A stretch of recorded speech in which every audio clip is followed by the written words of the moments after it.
Hey, how's it going, guys? Welcome back to Omaha Outlook. My name's Luke Meyer. I'm here with Duncan Helms. We're going to be continuing our preseason top 25. I believe we're going to be going over numbers 15 through 11 today.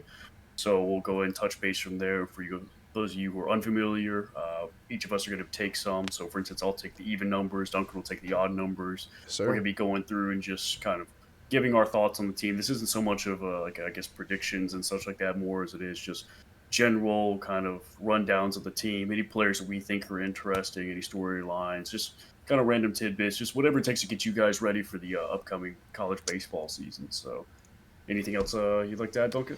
No. I'll be covering, like Luke said, the odd numbers, so 15, 13, 11, which is Clemson, NC State, and Duke. Luke will be taking 14 and 12, which is, I don't know off the Should top of be my head, Wake Forest. in Oregon, right? Yep. Alrighty. So, I don't have anything else. We can go ahead and get straight into it. I'll start talking with Clemson. All right. Sounds good. All right, so Clemson last year, they were 44 and 16. They were 20 and 10, which was good enough for second in the ACC. Their coach Eric Bakich is 88 and 35 in just 2 seasons. As a program, they have been to 46 regionals, two in a row. If I come over here to my bracket, they actually hosted last year. They advanced to the Super against Florida, and they lost in 2 games and got knocked out.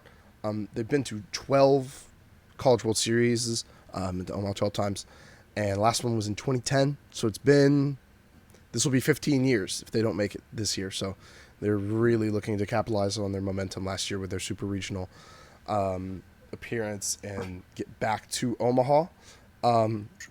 If you don't mind me asking, how long is this particular coach? Does it say how many? 2 years. 2 years. 2 years. Okay, Yeah. so So gotcha. he I was going to he's say, been to it's a two pretty. regionals since before him. They hadn't been to one. I'm assuming in a minute. He's been to I two. see. They hosted Okay, okay. this past year. Went to They're trending in the Super. right direction then. Okay. Absolutely, they just happened to run into Jack Caglione in Florida.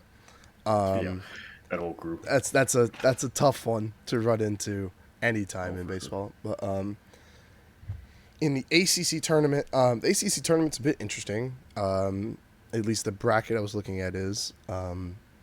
It's 4 pools of 3 teams each. Clemson was in a pool as the 2 seed with Louisville and Miami. Ended up going 1-1. I believe they lost to Miami and beat Louisville, which was not good enough to move on because Miami went 2-0. And Miami eventually lost to another team we're going to talk about today, Duke. But here's the thing with Clemson, the very fun part about them. They have a really good pitcher. They have a couple really good pitchers, but we're going to start with the one that has been there and started games for them. Started 15 games last year. Aiden Knack. 15 starts as a freshman, 83 and a third innings. That's 5.5 innings a game ish. 108 strikeouts to just 29 walks. That's Yeah. 3.72 strikeouts per walk, nearly an inning and a third of strikeouts before he walked That anybody. was the first thing that popped up on the page. I was looking at that. I just did a quick little rundown of their lineups and Mm-hmm. such. I that was like just immediately just 108 to 29. I mean, and especially Yeah. over such a large sample size, it's a pretty significant work. Also, I have a note for us, Luke. I didn't Oh, realize this until I was looking ahead to some of the teams I'm going to talk about next. I was just finding guys I wanted to talk about. That's not a like lineup order. I don't know if you noticed that. I certainly did not. I thought that was 1 through 9. No, oh no, that's dude, that's just based off positions. position. I I just noticed you that. said that you actually said that in a previous podcast, and I thought I was misreading you. And I went back No, and looked, and yeah. I was like, maybe Duncan has the secret sauce, the So secret I method. just want to say, I was like, dang, they have a lot of catchers batting leadoff. And then I actually looked at it for like 2 seconds more and was like, oh my gosh, I've been talking about like lineup. And either way, back to Aiden Knack. As a freshman, this kid pitched to a 114 whip, a 259 Sierra. Like, very, very impressive. Oh my, the website. Was he a redshirt freshman or is he a true No, freshman? true freshman. Oh wow, okay, that was a Yeah. impressive regardless, but especially a true freshman. I mean, Yeah. that kid was walking across stage for high school graduation 20 minutes before the season started. So, Oh yeah. Um, that's he pretty only good. ended up having 6 decisions as a starter. For those of you who don't know, decision is a win or loss. So if you hold a team to 2 runs and while your team is still batting in innings you pitch, that your team scores three, no matter how much more your team scores the rest of the way, if the other team never cracks 3 runs, you get a win. Obviously, the other way around, if they crack 3 runs and you lose, you get a loss if you give those up. Only 6 decisions. Like I said, he only went about 5.5 innings per start. So, you'd like to see a little more depth out of him, but like a freshman, dude, that's incredibly impressive. Hmm. Literally every number likes him. A number that we've talked about a lot that it's a little weird to read from what we've talked about, but left on base percentage, 81%. Like people got on Oh base and man. they did not make it around against him.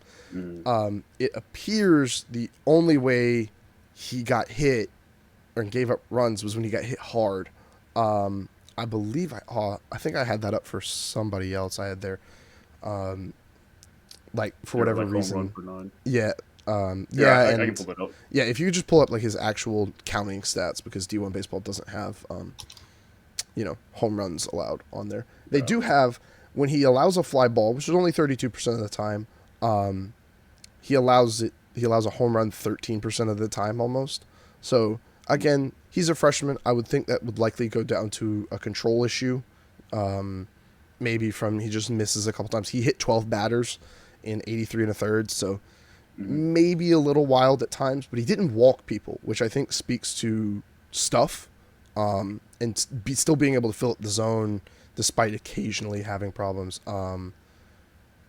Yeah, like 31% of the time he's striking people out. That's just Hmm. incredible. The other thing about his batted ball profile that I wanted to bring up, 24% of the hits he gives up are line drives. Not Oh hits, but yeah, like so that's balls hit against him. So, yeah, yeah. oh, this is something I actually looked up because I was unsure about the actual definition of it. In turn, when we're defining what a ground ball, what a line drive, and what a fly ball is, a ground ball is anything with less than 10 degrees launch angle. Line drive is 10 to 25. Anything over 25 is a fly ball. And for those of you who don't know, launch angle is when the ball hits the bat, what angle does it come off at? So if that angle is greater than 25 degrees, it's a fly ball. Pop ups, I think, are greater than like 40 or something. Yeah, Yeah. But besides like line drive percentage and home run percentage, the kid's elite. Like he looks very, very oh, for sure. good. And I was Oh, actually looking it up. D1 Baseball has him as the number 4 pitcher in the nation, behind guys like Bremner that we talked about before. yeah, and I have his counting stats up here. So he allowed about 8 home runs according to Baseball Reference, and that doesn't sound like a ton. But the main thing is one thing I want to look at here is home runs per nine. It's about .9 home runs per nine. So for Yeah. every 9 innings, he's allowing just about a home run a game. So I think that kind of speaks to a lot with the kind of in tandem with the line drive percentages that Yep. usually he doesn't let up a lot of hits, but whenever he does, usually they're for They're for going to be at extras. least extra base hits. Yeah. So it kind of goes back onto that. You go back to his slash against, 218 batting average, 310 on base, 317 slug, so slugging about 100 points better than batting average. Again, speaks to when he gets hit, he's getting hit hard. I don't necessarily know what his fastball comes in at. His trademark pitch, though, is his changeup, which is apparently disgusting. Mm. That's what he really gets guys on. So he can work to lefties as well as a righty, having that changeup. If we look at his conference numbers, legitimately they only get more impressive. That's 75. exactly. I Yeah. wanted to see if you wanted to hit on this because as the first thing I did is because a lot of the freshmen and such, obviously it's easy to go out there versus the Northwest Technical Poly Institute of North Carolina and go out Yep. and put up a lot using more numbers and stuff. But obviously, no disrespect to, I'm assuming that the school doesn't exist, but I'm sure that you guys are fantastic. But it's one of the things. It's another thing to go out there in conference play, especially as a true freshman. And Yep. that was one thing that if you didn't say, I was going to hit on just because these conference numbers. Oh yeah. I think it really shows it kind of shows that he matured even more as the season went on. Yep. It was Yeah. very impressive to say the Yeah. least. I would absolutely love to have this guy on any. I think any pitching staff would love to have a guy like this. Yeah. I mean, like I was saying, literally every number got better. He walked people less. He struck out people more. We're talking about 5 walks per strikeout. His whip dropped 1/10 of a point, so near a 1 whip, 2.55 ERA. Both FIP and XFIP love him. He's below a 4 on both. 1.98 SIERA, 87% left on base. His home runs per fly ball dropped about 2%, so got a little better there. I mean, this just speaks to him maturing very, very quickly as a freshman, going out there in ACC ball, which the ACC is, I would say, the second best conference in college baseball.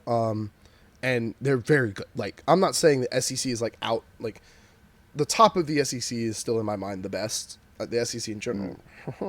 But if you couldn't see my face, I tried to do the dumbest face of all time. Make that the thumbnail. Don't actually do that. Yeah. But no, the ACC is an incredibly good conference, and to go out there against, I mean, we're talking about 4 ACC teams today, as top 15 teams, and I think we're going to be talking about even more next time inside the top 10. So this is a very, very good conference, and this kid went out as a freshman and just dominated. I mean, he's already got a 4-pitch mix: fastball, changeup, curve, and slider. Like, and I think I read somewhere that he was also working on a cutter, which, sure, if you could throw 5 pitches very well, you really only need like a few to be really, really good. But if you can have just a few other pitches you can mix in there, that just makes it even harder to hit you. And he was very, very impressive to me. Like, I'm talking, as soon as I read I looked at the numbers before I saw the class. I was like, oh, wow, this kid must be like this elite, maybe junior or senior. And then I look over, it's like, oh, yeah, he was a freshman when he put those numbers. Like, that's very, very impressive. That's a massive strength for Clemson to have. I mean, have that guy come out and just be your ace. I mean, like I said, he already went 5 1/3, 5 2/3 innings a game as a freshman. If he can get those home runs down just a little, I mean, the dude's going to be untouchable. All right, let's pause because I just want to make sure. Yeah, no, I mean, I'm just over it all. I was just sitting there thinking, like, especially going back to the conference numbers, a 5, almost flat, 5K to walk ratio. I mean, this guy's getting almost through 2 innings of work before straight striking out before he's even letting up a walk. I mean, yeah, that'll play. Oh my God, play yeah. Anywhere. And he's only walking people less than 7% of the time in conference play. Like, and a third of a chance to over a third of a chance. My apologies to strike somebody out while only walking them 7% of the time. No, it's ridiculous. That kind of stuff. I mean, again, Alex Anthopoulos, who, if you don't know, is the Braves GM. Alex Anthopoulos, please take. I mean, I don't even know if he's going to be. I don't know if he's going to be around by the time the Braves could even look at drafting him. But this dude is just absolutely incredible. It's really hard to say. Sometimes the draft loves college guys. Other times the draft does not like college guys. Yeah. It's a really weird, like, almost love-hate relationship between them, because you see some guys who are super elite in college and they'll fall quite a bit, and then other times sometimes they're elite in college, and then, like, a guy I'm going to be talking about, however many minutes, went before a guy like Charlie Condon, or I guess he was technically in college too, so not the best example in the world, but I mean, went 2 for 3, I think 1, 2, 3 or something like that. And Bazana, he played for Oregon State last year. I don't even know if I mentioned him. He went before Condon as well. It's like, and Travis Bazana is an incredible player. Let's be real; these are very, very good players. But I mean, I'm just looking at it like, wow, these guys. This is. I would be okay with him coming out and pitching a few innings for the Braves right now. Like, I'm not saying he's going to go out. Right now is insane work. Right now. Like, right now. I'm not saying come out and start a game. I'm talking about, like, hey, I want to see how he does against the MLB, because he's destroying college ball. Like, I mean, obviously, that's not going to happen. You go through the minor leagues. It's not a realistic thing to say. I understand that completely. I don't think it's that. To me, that is a nuclear level of praise. I really like him nowadays. I really like him. And like I say, he already has 4 good pitches as a freshman. We've seen the growth already. I'm very impressed. Like, I don't doubt his talent, but I just MLB right now. I'm not talking about coming in as a starter. Like, pitch an inning for me in relief. I want to see how you do. But nasty work. Anyways. I'm high on the kid. All right, Evidently. next guy. Very fun baseball name, Drew Titsworth. I was hoping you would talk about him. I had to. I mean, just off the name, also off the stats, he looks real good. 19 appearances, 20 innings pitched. Did not start or save any games. This guy was their setup guy as a freshman, and did pretty dang good. If I look over here, goodness, it keeps. Oh my goodness, I had these tabs open for forever. But 133 batting average against, 278 on base, 293 slug, 152 BABIP against. So when people put it in play against him, it was soft contact. It feels like. I mean, if they were able to get on base, it was a hard hit, like double. But if they put it in play most of the time, it didn't go anywhere. You know. You good? For sure. And yeah, no, I just read some of his stats, and it only accentuates what you were about to say right there. I'm very interested to see. I'll let you touch on. There's certainly no way you're not going to talk about this. So Yeah. FIP doesn't like him very much. 583 FIP, 540 xFIP. FIP is fielding independent pitching, so it basically tries to say like, how good are you minus your defense? 340 Sierra is pretty dang good. The thing is, he allowed. Well, okay, his WHIP is 110, which is very good. He allowed 10 hits and 12 walks in 20 innings, 26 strikeouts. So hits and walks combined, he struck out more people. Talking about a 2-to-1 walk to strikeout to walk ratio. He had 3 unearned runs, so I think that does go into a little bit of why his ERA is a little worse or a little better than his FIP would think he is. He gives up a home run 14% of the time if he allows a fly ball. But beyond that, it doesn't look like he's giving up hard contact. It seems like he's sitting people down pretty consistently. I mean, 67.3 left on base. That's nothing insane, but it doesn't look like were getting on base too much against him. 110 whip. I mean, he's giving up, a hit or a walk pretty much every time he goes out in relief, but they're not scoring too much. Allowed an earned run almost a third of the time he came out in relief, which is still good, but as a freshman, these are pretty impressive numbers. He projects to be their closer. This isn't, at Aiden Knack where I was going to talk about him and be like, hey, come pitch for me right now. But this is a guy who potentially could be a very, very good closer for Clemson and be a very, very important piece at the back of their bullpen to shut down opponents at the end of games. For sure. And have you taken a peek over at his conference numbers and such? I meant to, and then I got carried away talking. Well, go ahead and look at them, because I would like for you to go look at his batted ball profile, and I think you'll understand as to why I was. Okay, yeah, no, I see. 58% ground balls. As a reliever, that's weird. That's usually not how relievers work at all, especially back end bullpen guys. But I'll take it. .067 BABIP. So less than a tenth of a time, if you put it in play against him, it's a hit. However, if you put it in the air against him, 28% of the time, it's a homer. He literally only allows ground balls, fly balls, and pop-ups. No line drives. There's literally no in between. Mm-hmm. And if you hit a fly ball against him, there's a 28.6% chance that it's going out of the park. I think the 0% line drive combined with the 28% it's home so run fly weird. Ball, that is one of the weirder, if not the weirdest batting profile we've really seen, or batted ball profile. My apologies. Yeah, batted ball profile that we've seen covered thus far, especially. Just given the fact that it's like usually you're a ground ball pitcher, not a fly ball pitcher and such, and I don't know. It's weird because even though he's predominantly a ground ball guy, he pops him up a ton of the time. Yeah, but then he also 12%. Gives up a ton of homers. That is one of the weirdest batted ball profiles. It might be that like sure. He pitches up in the zone with his fastball, and then just has like a nasty curve or slider off it that people roll over a ton. I don't know. I mean, I just look at it and go, oh yeah, 097 batting average against, that's nasty. 323 slugging? That's not as good. That's not like 097 batting average against is incredible. 323 slugging is like, that's it's all right. Then 067 BABIP, it's lower than the batting average. Like, this is a weird guy, but if he just gets homers down, I feel like he's going to be elite. Like, if whatever's happening with home runs, if he can stop doing that, whatever it is, just simply don't do it anymore.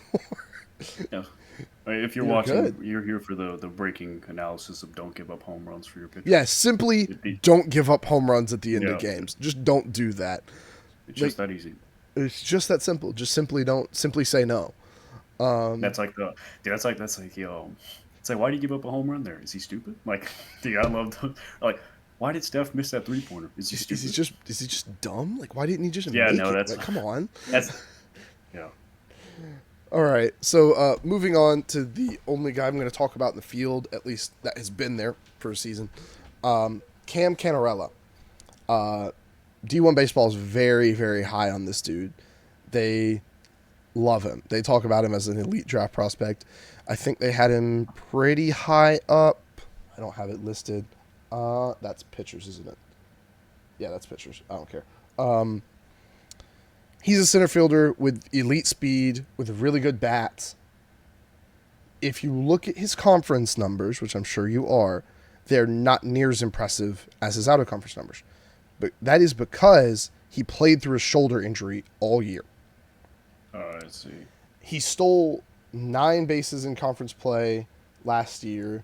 He didn't steal 1 base all year. Again, playing through a shoulder injury, trying not to re-injure himself. I was originally looking at it and I was like, oh, he slumped really bad. No, he was just hurt, and he was still an above-average hitter in ACC play. He was a 104 WRC plus. If you look back to when he was a freshman, it was 141. In about the same amount of at-bats and plate appearances. He still hit 4 homers in conference play, despite being hurt. I mean, his batting, if you look at his freshman numbers, they were absolutely stupid. 408, 463, 542, good for 1,004 OPS in 134 plate appearances against the ACC. He struck out only 7 more times than he walked. His BABIP was 465. Like, the dude was incredible as a freshman, and he was just hurt last year, and he was still really good. He was still very good, and if he can come back this year and be healthy for the entire year, he's going to look incredible. I mean, he ended up not putting the ball in play as much this year. Again, probably goes back to the shoulder injury. I feel like anything about this guy, you could go back and say, shoulder injury. You're playing through a shoulder injury. You still play that well. I question having him play through it, but now clearly you may not have this information or whatever. But the shoulder injury, was that to his throwing arm? Or? I don't think so. I wouldn't assume so, because I was going to say having a shoulder injury in center field, somebody who's listed as a center fielder would be an interesting choice. I'm assuming it's probably not his throwing arm, unless they maybe, I guess, shifted him over to DH for that. But even then, I'm just going to assume that it wasn't over to his throwing arm. No, I don't think so. Like I said, it was enough that he could play through it and still be pretty dang good, but we'll have to see how that affects his game moving forward. If he just is fully recovered and looks like his freshman year self again, just 2 years older, hey, I'll take it all day long. Like, that kid is going to be very, very good. If we've seen guys play through injuries and it just ruined how they were as a player. Now, those were probably more serious injuries. I mean, the obvious example is RG3 in the playoffs, but that was a much more serious injury than this was, clearly. I mean, he played, 30 games in conference play and was still a 104 WRC plus hitter. I'm going to assume it wasn't that bad of a shoulder injury, that he was able to play through it and continue to be a good bat and a good fielder. We'll just have to wait and see about him. He is a ground ball hitter, 55% of the time. He hits it on the ground, 22% for line drives, which is very good. Only 23% fly balls, but 18% of them go for homers. So this is a guy that's not trying to hit the ball up. He's just trying to hit it as hard as he can, flat, and just get it past the defense, not trying to necessarily hit homers all the time. And you can see that by the fact he doesn't strike out too much, 20%, which is up from his freshman year. But yeah, this dude's really good. And if he can stay healthy all year, he could be a very, very important piece for this Clemson team. Yeah, I don't know. I don't disagree with there. And I was looking a little bit on Baseball America, which, by the way, Baseball America relative to D1 baseball, much more optimistic of this Clemson squad. They have D1 baseball has Clemson ranked number 8, You mean and Baseball America? Baseball America. My apologies. That's Baseball crazy. America has him ranked as number 8, and one of the reasons why I'm wondering if this wouldn't have a lot to do with it is that saying like Yeah. maybe they just had Cam having a ton of injury issues and such like that. Obviously, that wanted to count for 7 spots of a jump, but maybe that's why Baseball America might be a little bit more optimistic on them. But they have a whole section in their profile about him.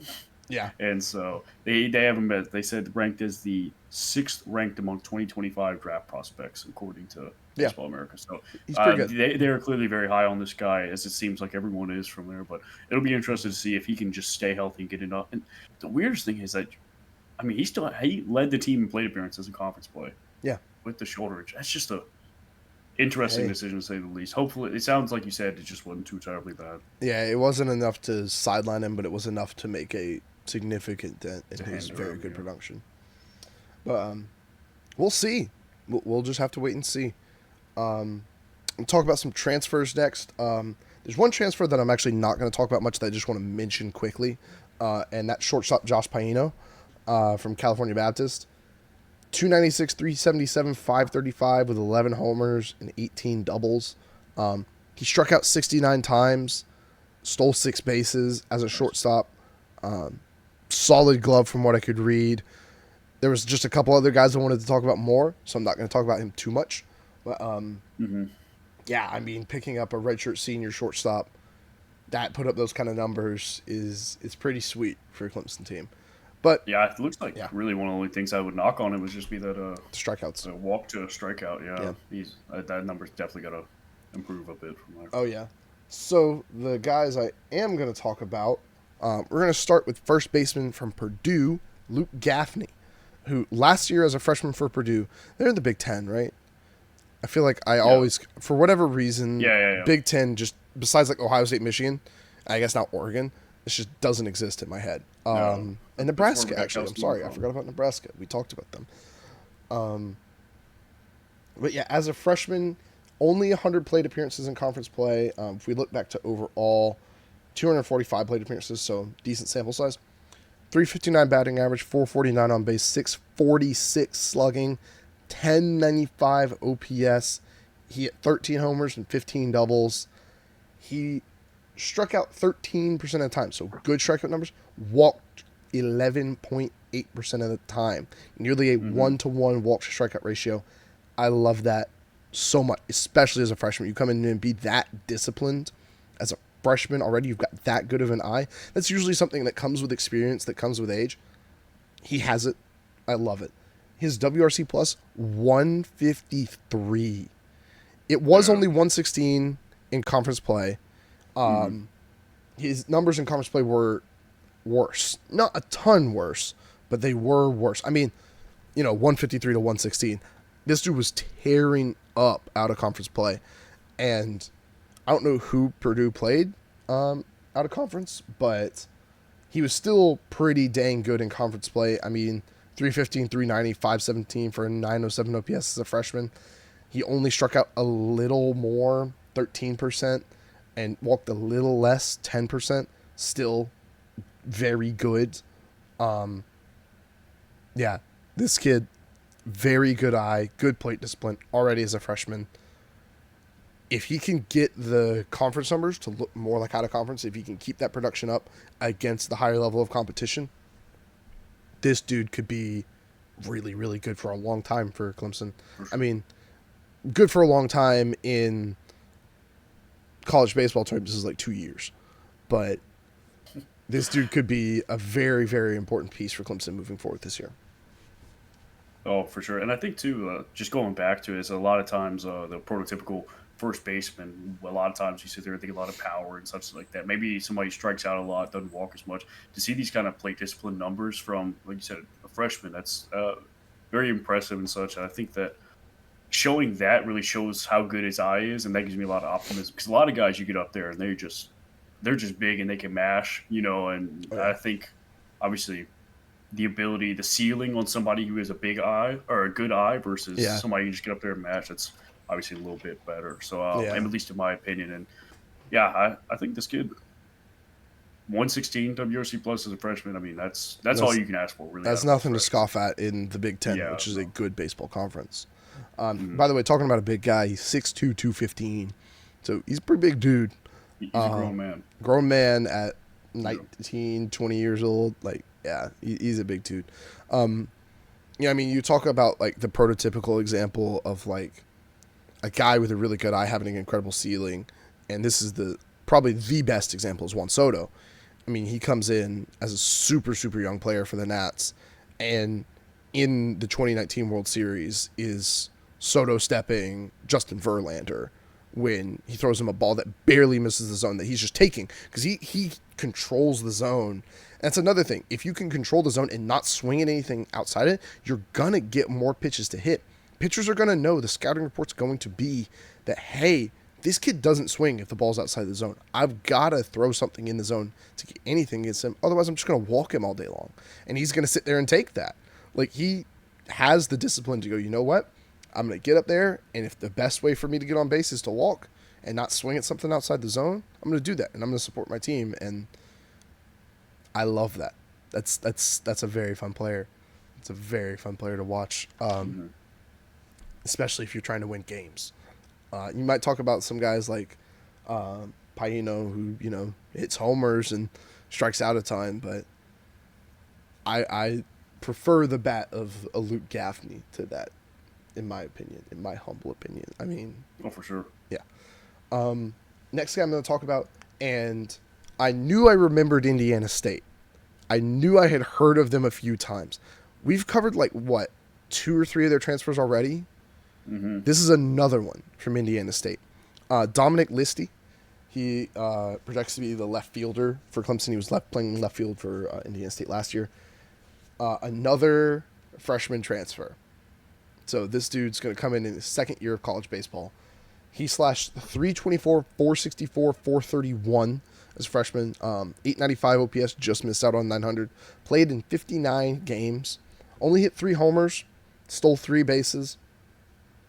14 doubles, 70 hits in 59 games. Pretty good. He walked 1 less time than he struck out. That's Yeah, that was the number that immediately jumped off to me. It yep. seems like a lot of these different guys on this Clemson team, they have some pretty solid plate discipline, at Oh least yeah. for as far as the transfers coming on in. It Yes. seemed like that was one of the big things. I'm looking at a lot of the returning guys. It seems like a lot of them maybe you've had some strikeout issues and such. So I think that Clemson staff might have recognized that and just said, "Hey, look, let's go out and get some guys who are going to draw some walks and such." Because Yep.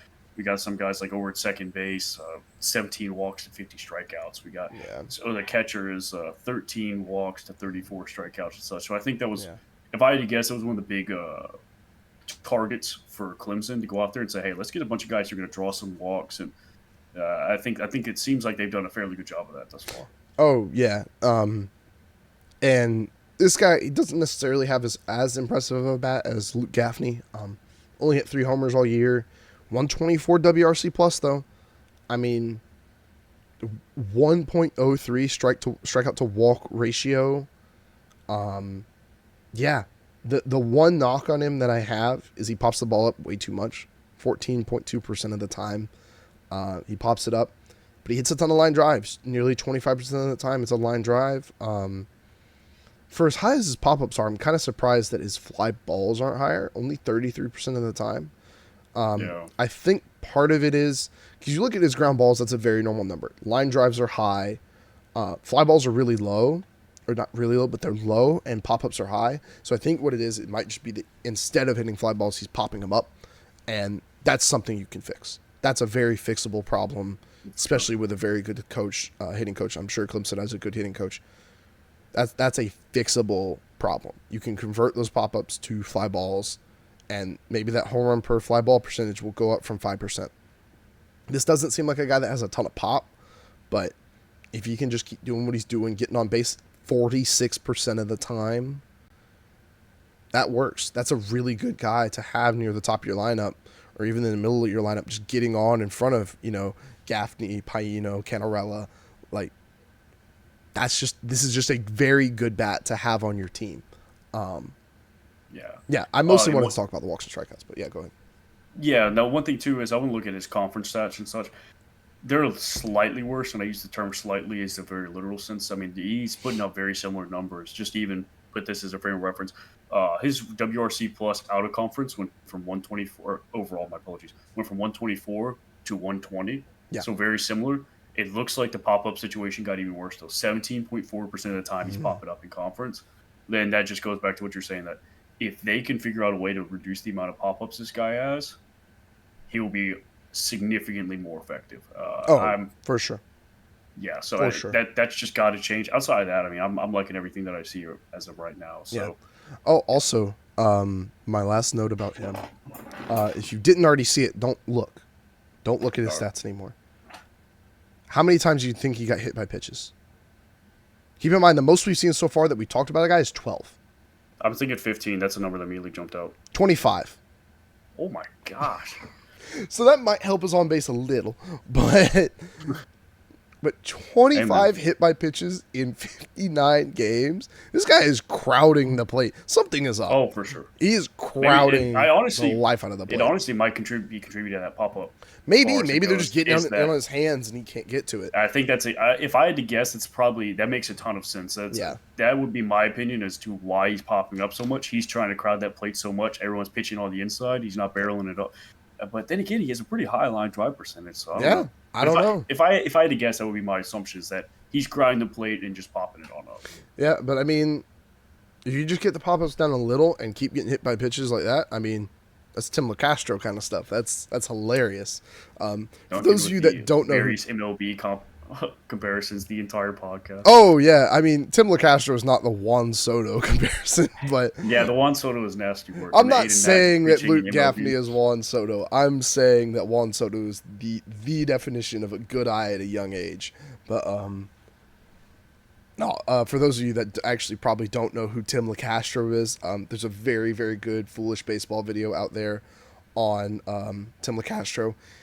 He gets on base because he gets hit by pitches a ton, and he's very, very fast and steals a ton of bases. He's a fun player. Yeah, I don't think he's even in the league anymore. Or if he is, he's chilling on a bench somewhere. But the last impact transfer I'm going to talk about for the Clemson Tigers is junior pitcher Michael Gillen from Seton Hall. This dude was incredible his freshman year at Seton Hall. In 19 appearances, 26 and 2/3, he had a .34 ERA. He allowed 1 run through 26 and 2/3 as a freshman, struck out 27, walked only 5. He was incredible as a freshman. 84.8 left on base. I'm sorry. What was his name? You said Michael Gillen. As a freshman, his sophomore year was not as good. Yeah, okay. I was looking for that .34 ERA. I was like, whoa. Yeah, no. His sophomore year was not as good. He was still good. He didn't start any games. He picked up a couple saves, 17 appearances, 39 innings. Allowed 10 runs compared to the 1 he gave up. The interesting thing is, the slash line to opponents was actually worse. It was better for him. 205 batting average against 299 on base, 288 slugging, 587 OPS, 275 BABIP. He walked people a little more, struck people out about the same rate. The strikeout to walk ratio was still 3.08, so very good. 1.13 WHIP, ERA, like I said, of 2.31, Sierra of 3.26. He didn't leave as many people on base, only 67.8 compared to 84.8. if we look at his batted ball profile real quick, the ground balls aren't crazy. The line drives aren't crazy. Like everything is just kind of where you'd expect it. Like there's nothing super interesting about it. He did not allow a home run as a freshman. I think he only allowed 4, maybe less than 4 as I'm a looking at I have sophomore. his baseball reference up right now. You're Yeah, allowed 2 2. in There his you go. entire So collegiate career, and both of those were 2 last homers. year. Yeah. So pretty dang good. If we look over at his conference numbers real quick, if it would load for me, oh my Well, they goodness. just get better. Yeah, he's just really good. Um, the batted ball profile is about the same. Um, 303 Sierra, 125 ERA, .97 WHIP, 5 strikeouts per walk. I don't know who he played in out of conference that got to him at some point. Clearly, somebody at one game or two got to him. He's good. He's really good.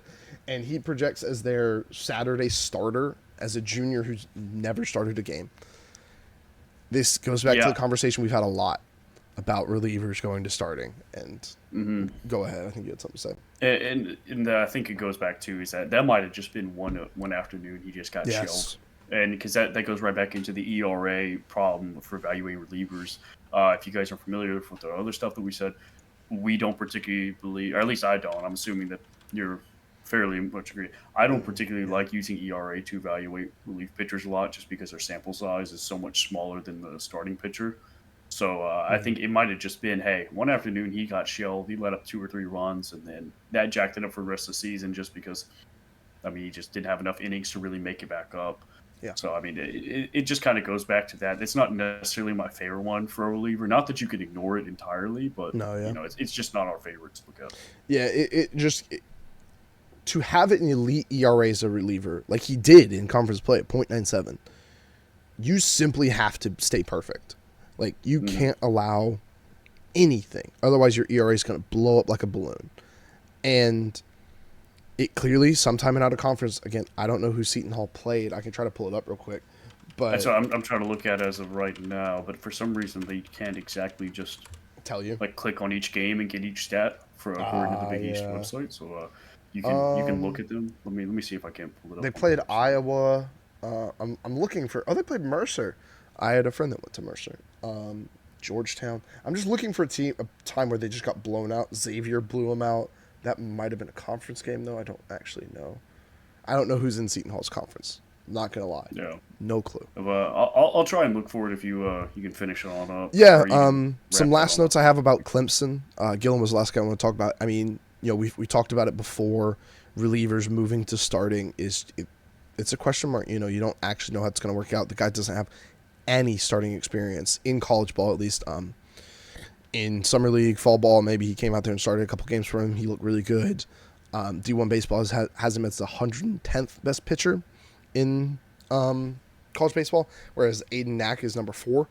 So, and if we scroll up here to Mr. Knack, yeah, it's Jamie Arnold from Florida State, who I'm going to talk about eventually, a couple episodes.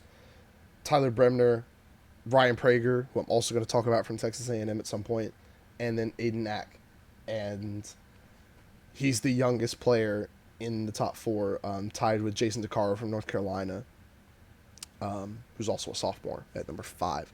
But yeah, this dude, Aiden Knack, I think is going to be the thing for Clemson.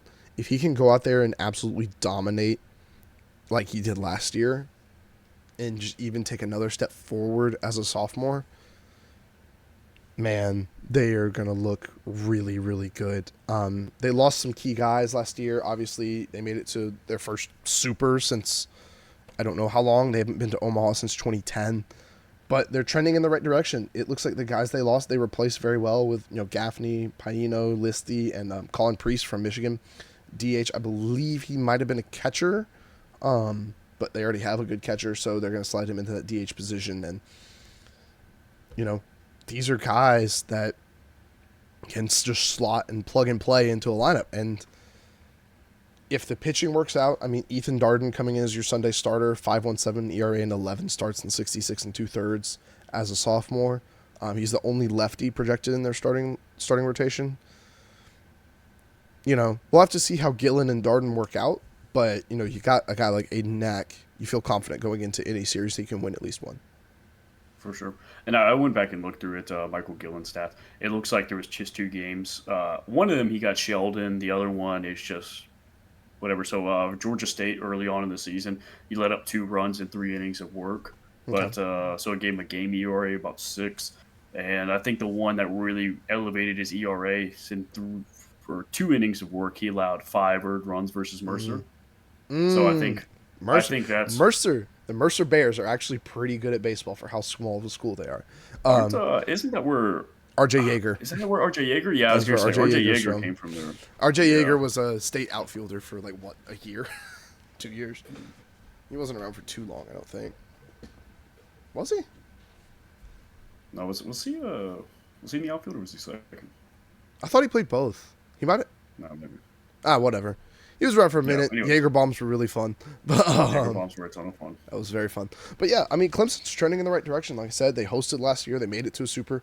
They just happened to run into a really good Florida team that beat them in 2 games. And in the ACC tournament, bit of a disappointing one to lose to 11 seed Miami 8-7, but it's a good Miami team. The ACC's deep.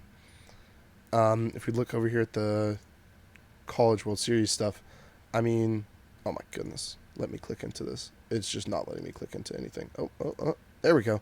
They lost 10-7 and 11-10 in 2 games. High scoring games, but it's close. It's not like you're getting blown out. You think next year, hey, we come back, we replace the guys that we lost. Aiden Knack has another year of experience. We could be going to Omaha. As we move up into these like top 15 teams, because 8 teams make it to Omaha. Yeah. As we move up into these top 15 teams, probably a decent chunk of these teams are going to be in Omaha this postseason. They all have legitimate chances. They The other guys all like, have legit the chances. previous teams we talked about, they were much more of a fringe. Like, hey, a lot of things got to go right. For the teams that we're going to be talking about here, most of them just have to keep on pace. Most of them aren't going to have a ton of things go right. We're starting to get to the part of the teams where it's like, yo, yeah, these are teams. These guys that we're looking at, they have very likely chance of holding that championship. Yeah, at least making a regional. You're in talks to host. Maybe you make a super. I mean, 16 teams make supers. We're talking about the top 15 today. If these guys stay on pace for where they're projected by D1 Baseball, this could be a lot of teams that we're talking about are in the supers. I mean, obviously you have teams that play way worse in the postseason, just have a really bad postseason. You look back at Arizona last year, they hosted, they didn't even make it out. They lost to 3C West Virginia. A lot of these teams though also were in supers. We're hosting regionals. Like we're really getting into the cream of the crop now of college baseball. That's all I had on Clemson though. That's all you have on Clemson. All right. I'm done with them. So if that's the case, we'll go ahead and I'll move on to Wake Forest. So a little bit about Wake Forest here.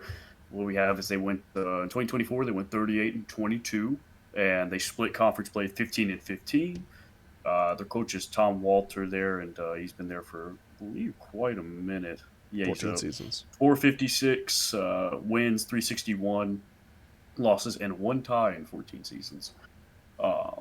As of right now, I believe that it says here they have 16 regionals in their history, active streak of 3, so they've made it to the regionals the past few years, and they have last time they were in Omaha was back in 2023.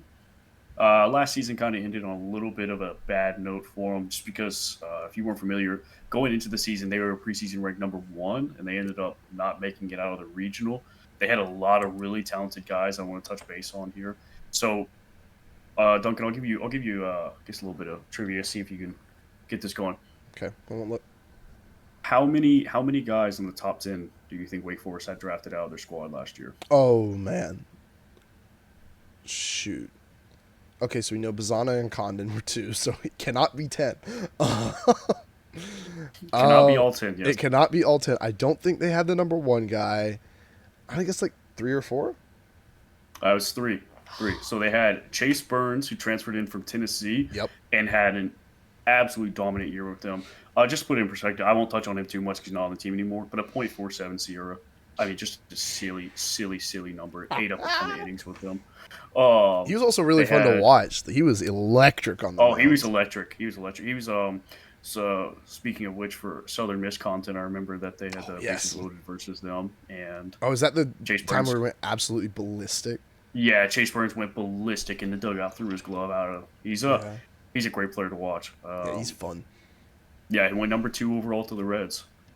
He went and got drafted Oh, ahead of Condon. Yep. wait. Whoa, so was Bazana number one?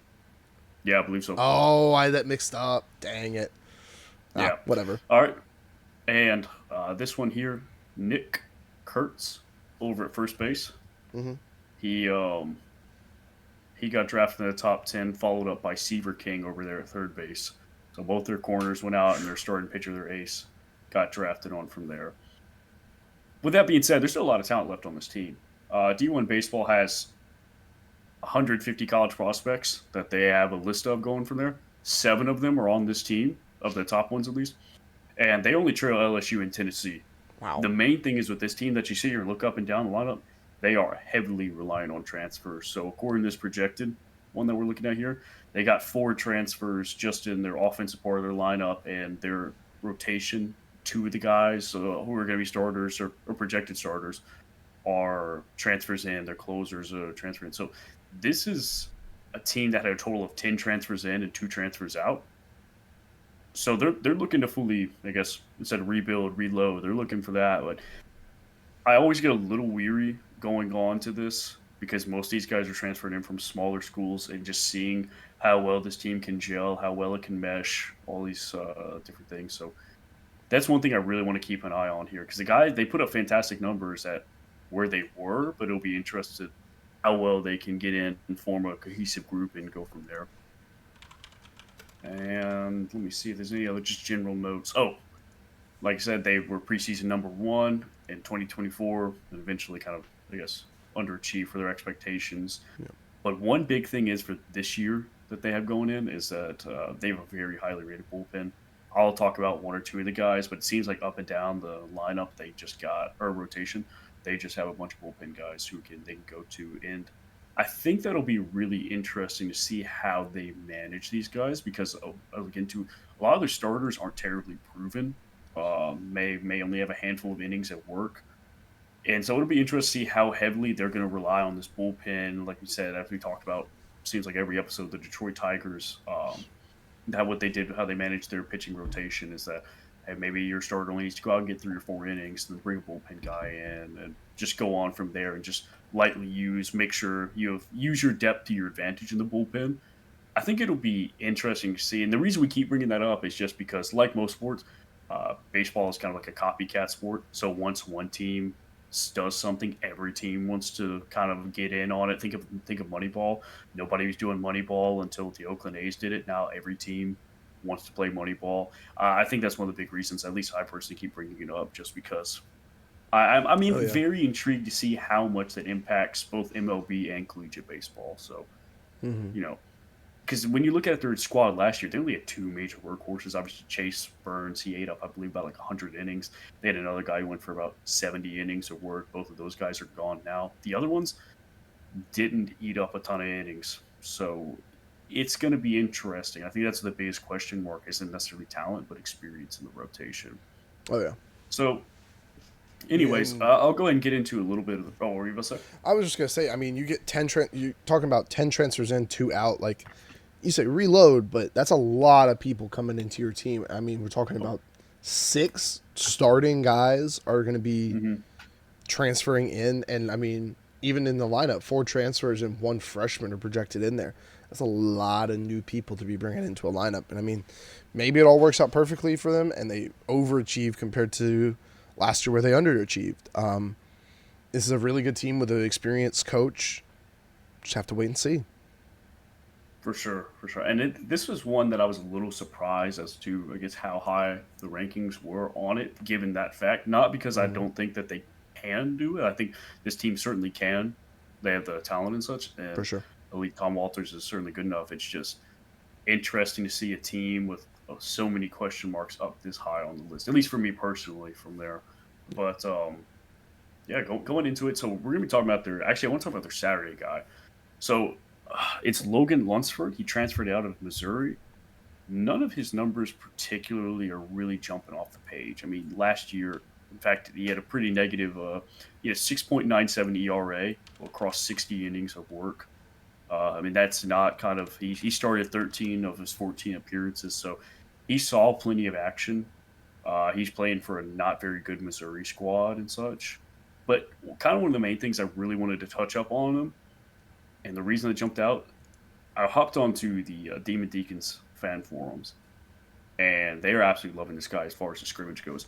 Really? This year in the early scrimmages, like the preseason ones, 12.2 innings pitched, zero extra base hits, one run, two walks, and 18 strikeouts. Wow. So obviously, that's not going to be anything as far as it's just a scrimmage. You can take that. Some people value it highly, some people don't value it at all. You could say the pitching's good, the batting's bad, whatever you want to do from there.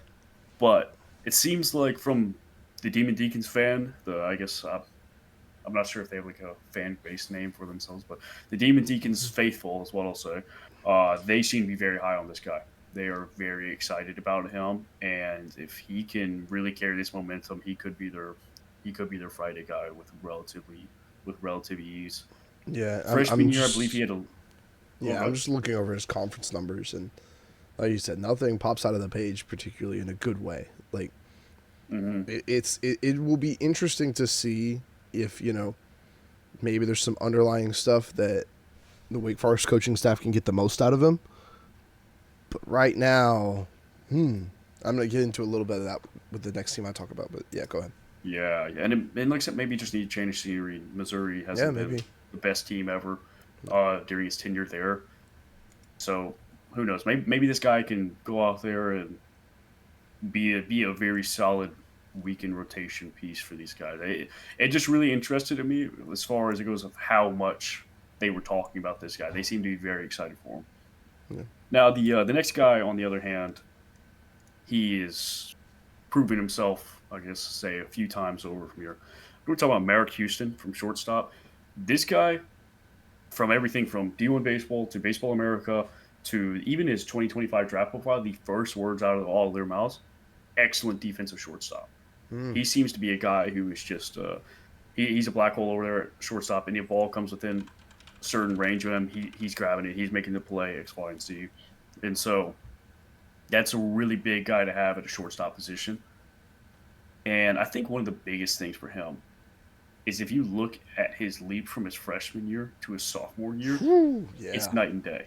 I mean, this guy is taking a tremendous leap here. So what I have is I just have his overall.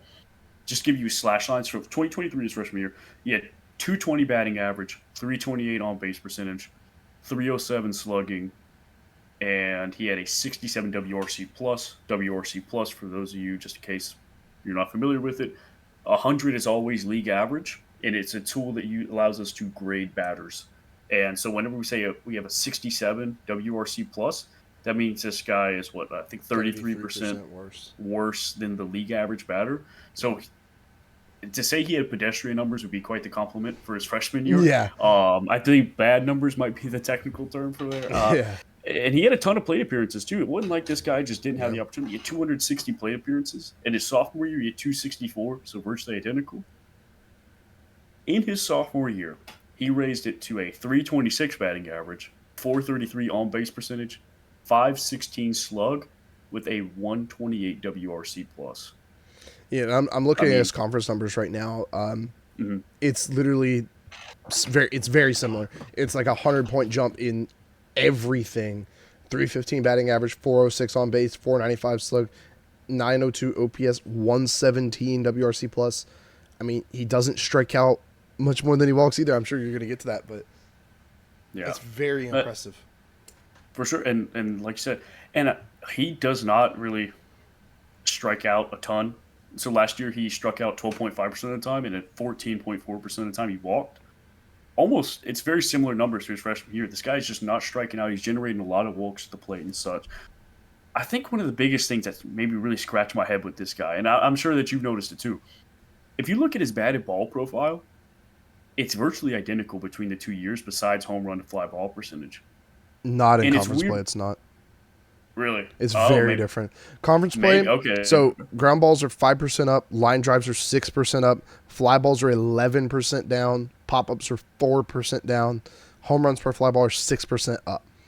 I So see. pretty Okay. much every category where you'd want to see improvement. I mean, the fly balls dropping a ton is interesting, and it was split evenly into ground balls and line drives, and the pop ups also split into ground balls and line drives. Like the dude turned any kind of bad contact he had and just eliminated it. It seems like.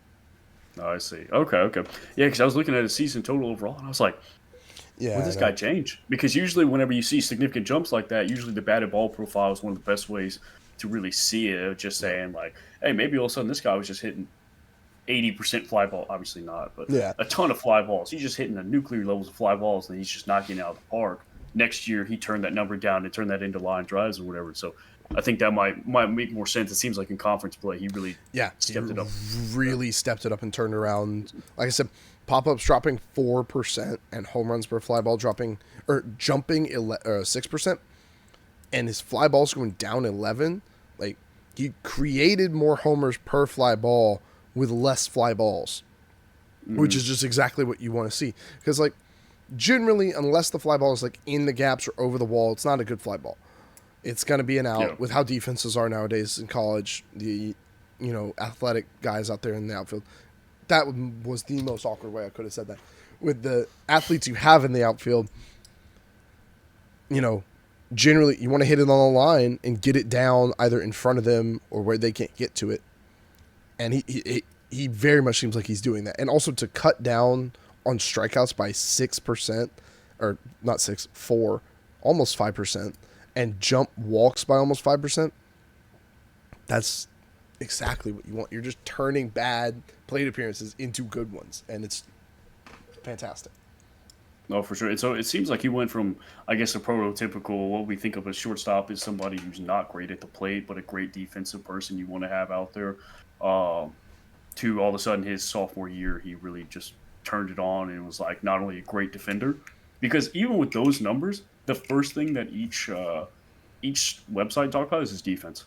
So That's to crazy. be able to have that with his offense and then combine that with an elite level of defense, I mean, he's a significant player. He is gonna, if Wake Forest is gonna go far, it's gonna be because this guy's he's playing well.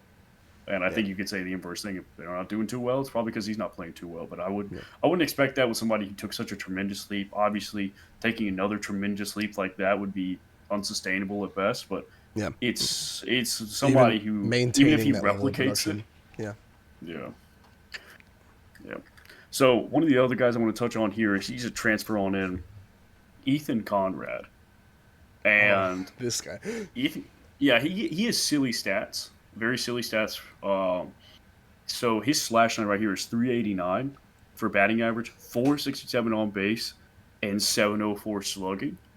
And so one of the things is that if you compare that to, I guess, let me say this: he transferred him from Marist. I'm Marist. not. Are you Marist. familiar with I've heard them? of them. I just looked them up a minute ago because I was like, I swear I've heard that name. They actually play Wake Forest as like their third or fourth game. I think their third and Yeah, fourth that's games what I this wanted to season are playing mention. Wake Forest.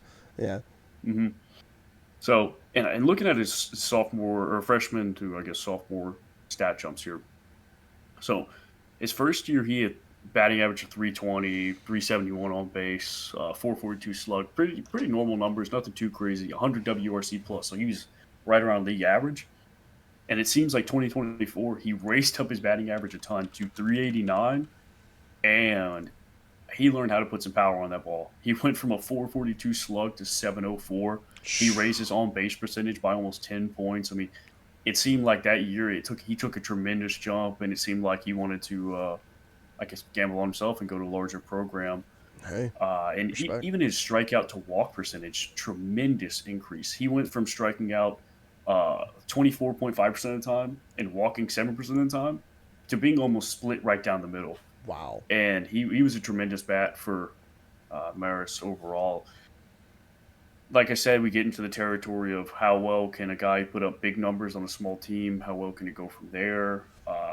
it goes back into that question. But I think that D1 baseball is extraordinarily high on this guy, and I know that because whenever they were playing this, he says he had a fantastic showing of the Cape Cod League, and he actually won the D1 Baseball Breakout Summer Prospect Award.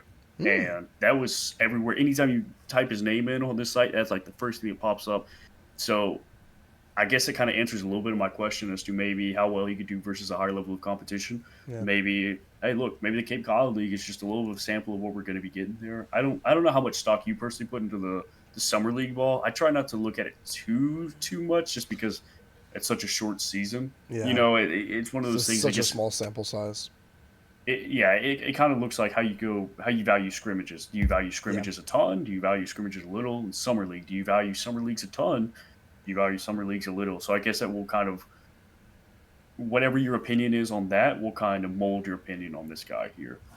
So I just had to mention him just because I'd feel like a fool if later on in the season he's just going crazy and I didn't mention him Hmm. from there. Yeah, and he gets to go Now, back and play his former program very early in the right, season. almost right away. Yeah. Yeah. So, and last guy I'm going to hit here, I don't have too much on him. Mostly just wanted to hit somebody on their bullpen. It felt a little disingenuous for me to sit there and say how great their bullpen was and then not mention anybody from their bullpen. So I'm going to go Joe Ariola, I believe. I can't see his So name on that's here. I looked up his name and I believe I'm saying that correctly. He had a little bit of injury issues within years past or whatever, but he made about 13 appearances last year. Main thing about him, I'll just give you a little bit about his pitching profile. He has about a 95 mile an hour fastball, 86 to 88 mile an hour cutter, the curve to go with it. So I mean, he's got a solid pitch arsenal, especially for somebody with relief. And so Yeah. he looks to be somebody. He might be one of the first guys they call out of their bullpen. Although, like I said, they got guys up and down the line. It's going to be hard to really, I guess, pick on one guy who's going to be their first guy out of the bullpen or second guy, and it goes right back to how they're going to manage the rotation. Yeah. So it's hard to say. I just had to mention somebody, and it seemed like he's just got a good little arsenal for a relief guy. He seems like he could go out and eat up some innings for you. So I want to mention him at the very least. Yeah. That's pretty much all I had on Wake Forest. Like I said, they're There's such there's a different team from what they were last year. there's one guy you didn't mention that I his numbers just jumped off the page to me, and Mm-hmm. that's left fielder Jack Winay. Yeah. Winay. I mean, 20. I just saw 20 homers and a Oh, for 649 sure. slug. I was like, who is this guy? Mm-hmm. I mean, he looks relatively interesting from what I could read. Struck out 20% of the time, walked 16% of the time. Didn't really play as a freshman, by the way. This is all his sophomore year numbers. I believe this is conference numbers as well. Yeah, I mean, 9 homers against the conference, 145 WRC plus in the ACC. I mean, this is another bat that could show up for them. Hit 20% of his fly balls for homers. It's just another guy for them that they probably would need to step up, considering he's one of the more experienced guys that's actually been there for a minute. Yeah, and that's what you look at. It's like when you look at this projected lineup, there's only one senior.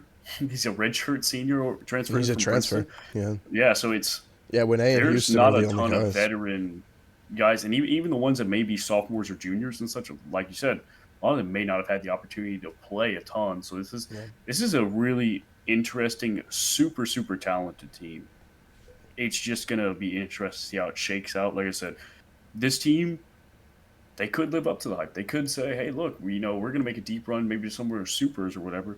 But I could just as easily see this team saying, like, not making it out of a regional, just because there's yeah, just a ton of question marks. I think 14 might be a little aggressive. I think I might agree a little bit more with Baseball America's assumption, or they have at closer to about 17. yeah. That sounds a bit more right to me. I mean, 14 is assuming. Again, we're talking about super regional range.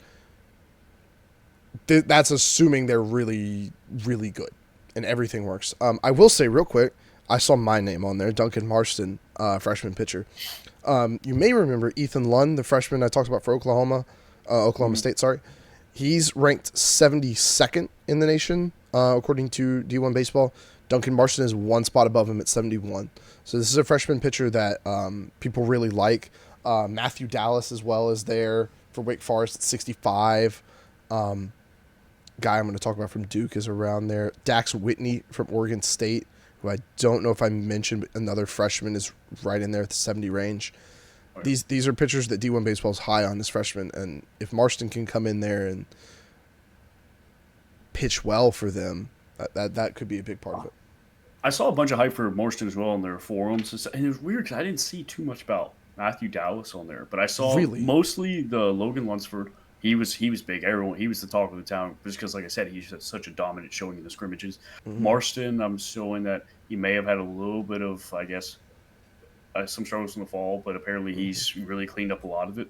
It seems like they say he's pretty polished. At least these are according to people who go out and have actively watched their scrimmages. Yeah. I'm like, I cannot say I have, so Yeah, maybe not I'm going up being there to fed bad watch. intel. But I don't even know how I would watch this if I wanted to.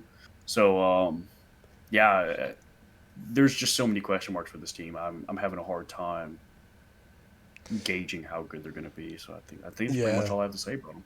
Winston-Salem is where they're at. I was trying to be like, oh, I'm not driving up Yeah. to Winston-Salem, North Carolina, but I forgot where they were for a minute. But yeah, no, it's a big question for them. It's um, oh my goodness, I'm blanking so hard. But we've talked about a few teams that have had a lot of transfers in. It's like, hey, is this going to work to replace the talent you had last year?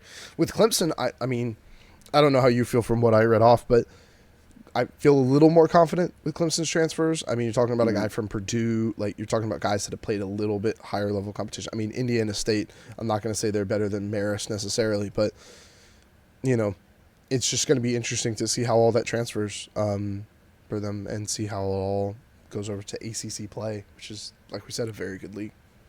Yeah, no, I agree. I couldn't agree more though. Yeah. All right. Are we ready for my next team? Yeah, give it to me. All right. So I'm going to be quite honest. This is probably going to be pretty quick. NC State. I hate to say this about them. My dad grew up an NC State fan. Did he really? He did. He's from North Carolina, so What? yeah, I did yeah, not know this more. yeah. He was an NC State fan. We just watched them have a really good run in obviously March Madness last year. Can we talk about that real quick? Yeah, sure. NC State did because they didn't make it to the Final Four. I think so. Yeah. I made a work league bracket. I had them going to the Final Four entirely based off the meme.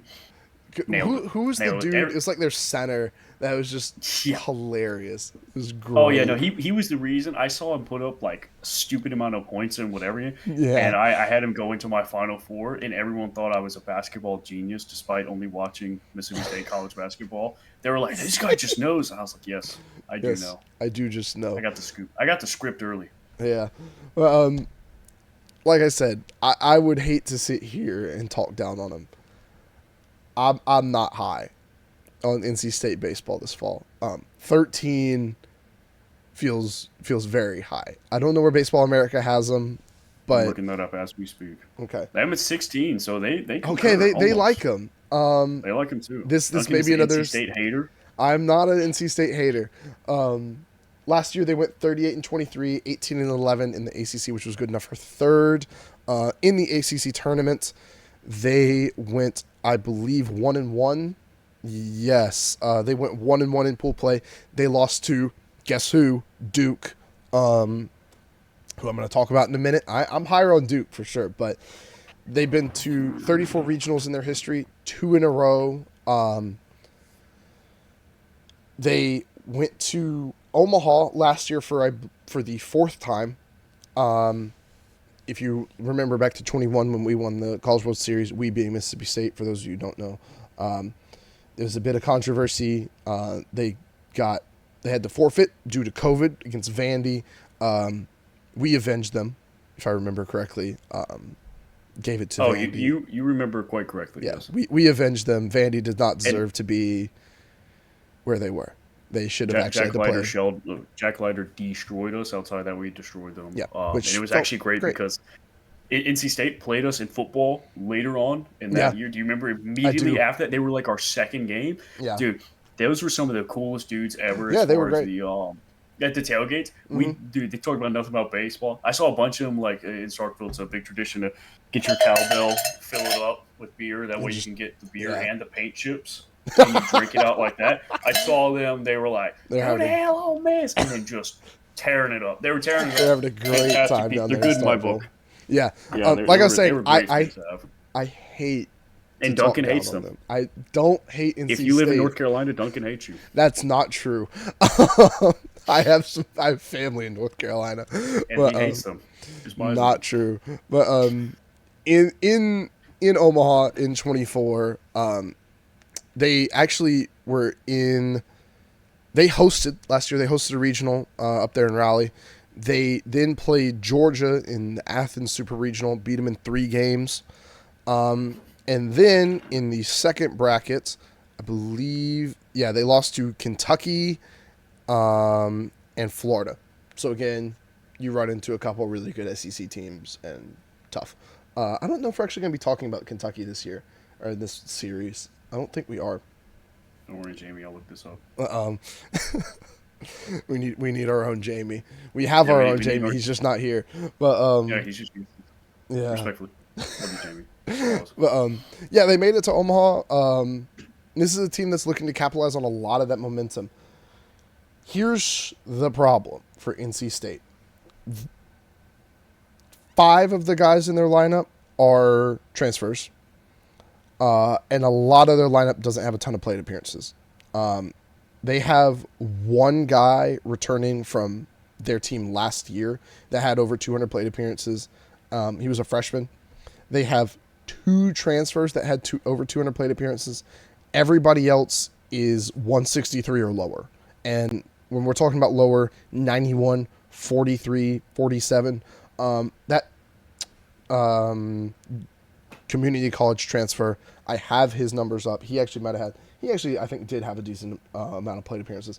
But this is just a team that is just not returning experience on offense. And the guys they're transferring in, I mean, you talk about VCU transferring Georgia Tech in. Justin DeCriscio, I do have where he's from, I believe. He is not transferring from Justin DeCriscio, as D1 Baseball says. He's transferring from UC San Diego. But obviously they get Trenton Lyons from Ole Miss.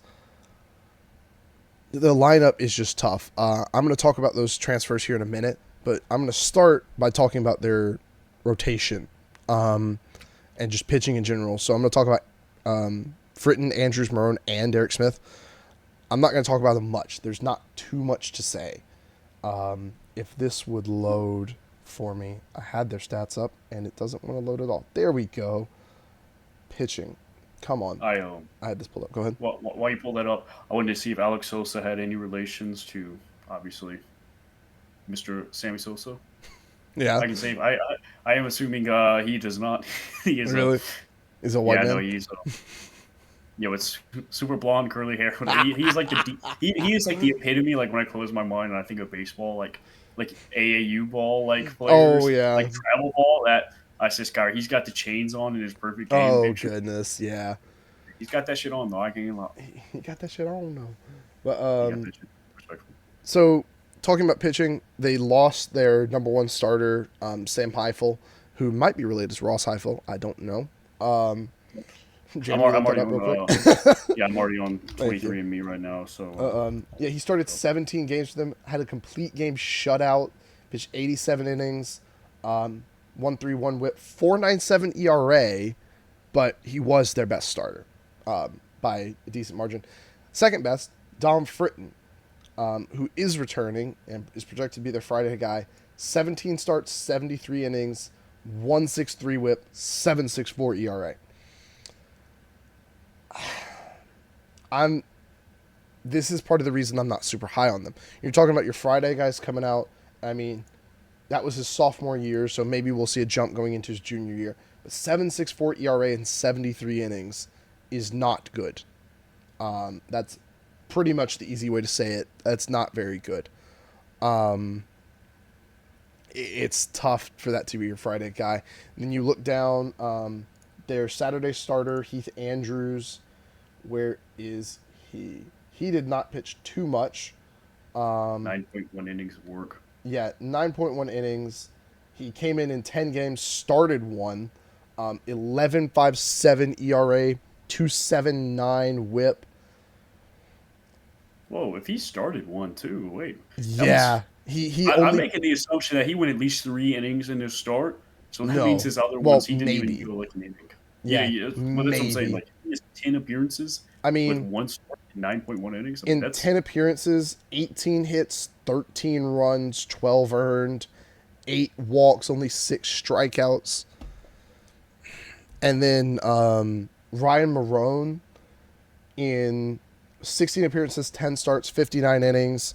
He allowed 68 hits, 26 runs, 26 earned runs, 25 walks, 46 strikeouts, 7 homers. That was another thing with Dom Fritton. He allowed 22 homers in 73 innings. mm, So, actually I was looking at the home run leaders for college ball, mhm. and he was right there towards the top of it because I was trying to see like how many was like the most allowed, and he was I'm Yeah, pretty like he allowed a 20 ton. high mid to high 20s was like right at the top of Yeah, that list. it's a So ton. yeah, But he must have scored yeah, impressive. Ryan Marone, 1.58 WHIP, 3.97 ERA, so a little better. And then Mr. Derek Smith, who, where is he on this list? There he is. In 24 appearances, no starts, 8 saves, 4.55 ERA, but we're talking about a reliever here. 101 WHIP. He could be the best pitcher on their staff that is returning at the very least. But he's a closer. I don't think you're going to be able to stretch out a guy who went 29 and 2/3 in 24 appearances. You want that guy at the back of your bullpen anyways, but he's the bright spot on their pitching for me. Now, after I did a little bit of reading around because I was like, why is this team ranked so high with pitching like that? Fritton and Marone have looked very good in the fall.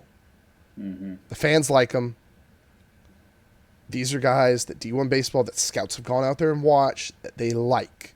They say they've taken big jumps. And you talk about Heath Andrews, apparently is incredibly talented. Good fastball, good off speed.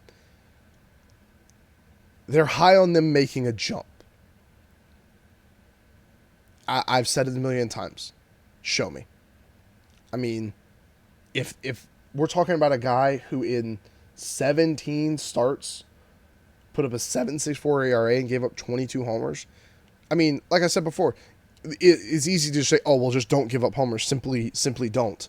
But it's not actually that easy in practice. If there's something going on where you're giving up 22 homers, maybe there's a mechanical thing you can fix. Maybe it's a thing of just, hey, don't throw this pitch anymore. Throw it, instead of throwing a cutter, throw just a normal four seam. Like maybe just mix something up. Something big has to change. And I'm just not high on that pitching staff being able to carry them anywhere, especially when the offense is as many transfers as it is, which I'm about to get into. So Chris McHugh, Ryan Jaros, Justin DeCriscio, Braden Frosman, and Trenton Lyons. So we're going to start with Frosman, community college transfer from Lincoln Trail. I had his split stats up and it closed the page. If we look at his hitting, I mean, he slashed 353, 409, 642, hit 11 homers, stole 6 bases, 16 doubles. He struck out almost twice or more than twice as many times as he walked. We look over here a little more. 215 plate appearances. In conference play for community college, his stats actually went up. So, I don't know. I don't know what that means. Conference play in community colleges, I don't know anything about that. He actually ended up walking a lot more in conference play. Seems like he just locked in, like figured something out, started playing a little better towards the latter half of the season. Community college transfer, I don't know how that's going to transfer over. I mean, he's an interesting guy at least. Lions from Ole Miss.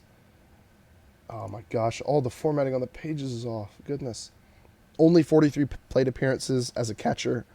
256, 326, 282. Struck out 16 times in 43 plate appearances. Walked only 4. Popped up 13% of the time, didn't hit a homer. I mean, incredibly small sample size. Chris McHugh from VCU, he actually had a decent amount of plate appearances, 249 in 55 games played at first base, 273, 390, 385, 775 OPS, 94 WRC plus. We talked about this before. If you're a first baseman and you're not hitting, you're really not doing enough unless you are absolutely elite on the field, and then you probably want to be playing third. Like, That's valid. Yeah. if you're a first baseman and you're not a at least slightly above average bat, if you're a below average bat at first, and we're not talking about below average for first, below average for anybody. And he's not bad. He was a freshman, so there's room to improve. You got a ton of experience as a freshman. VCU's not a bad school. Like, this isn't like a tiny school we're talking about. Like, you're playing good D1 competition. That's very valuable experiences. 19 hit by pitches, interesting, but tough to say how that'll translate. You say how many hit by pitches? 19. Mm. So not quite our leader. Who was our leader? Dominic Listy. That was our leader with like 22, but or 25 or something. But yeah, it was 25. Yeah. Then Justin DeCriscio from UC San Diego, in 229 plate appearances, /308, 374, 419 as a junior.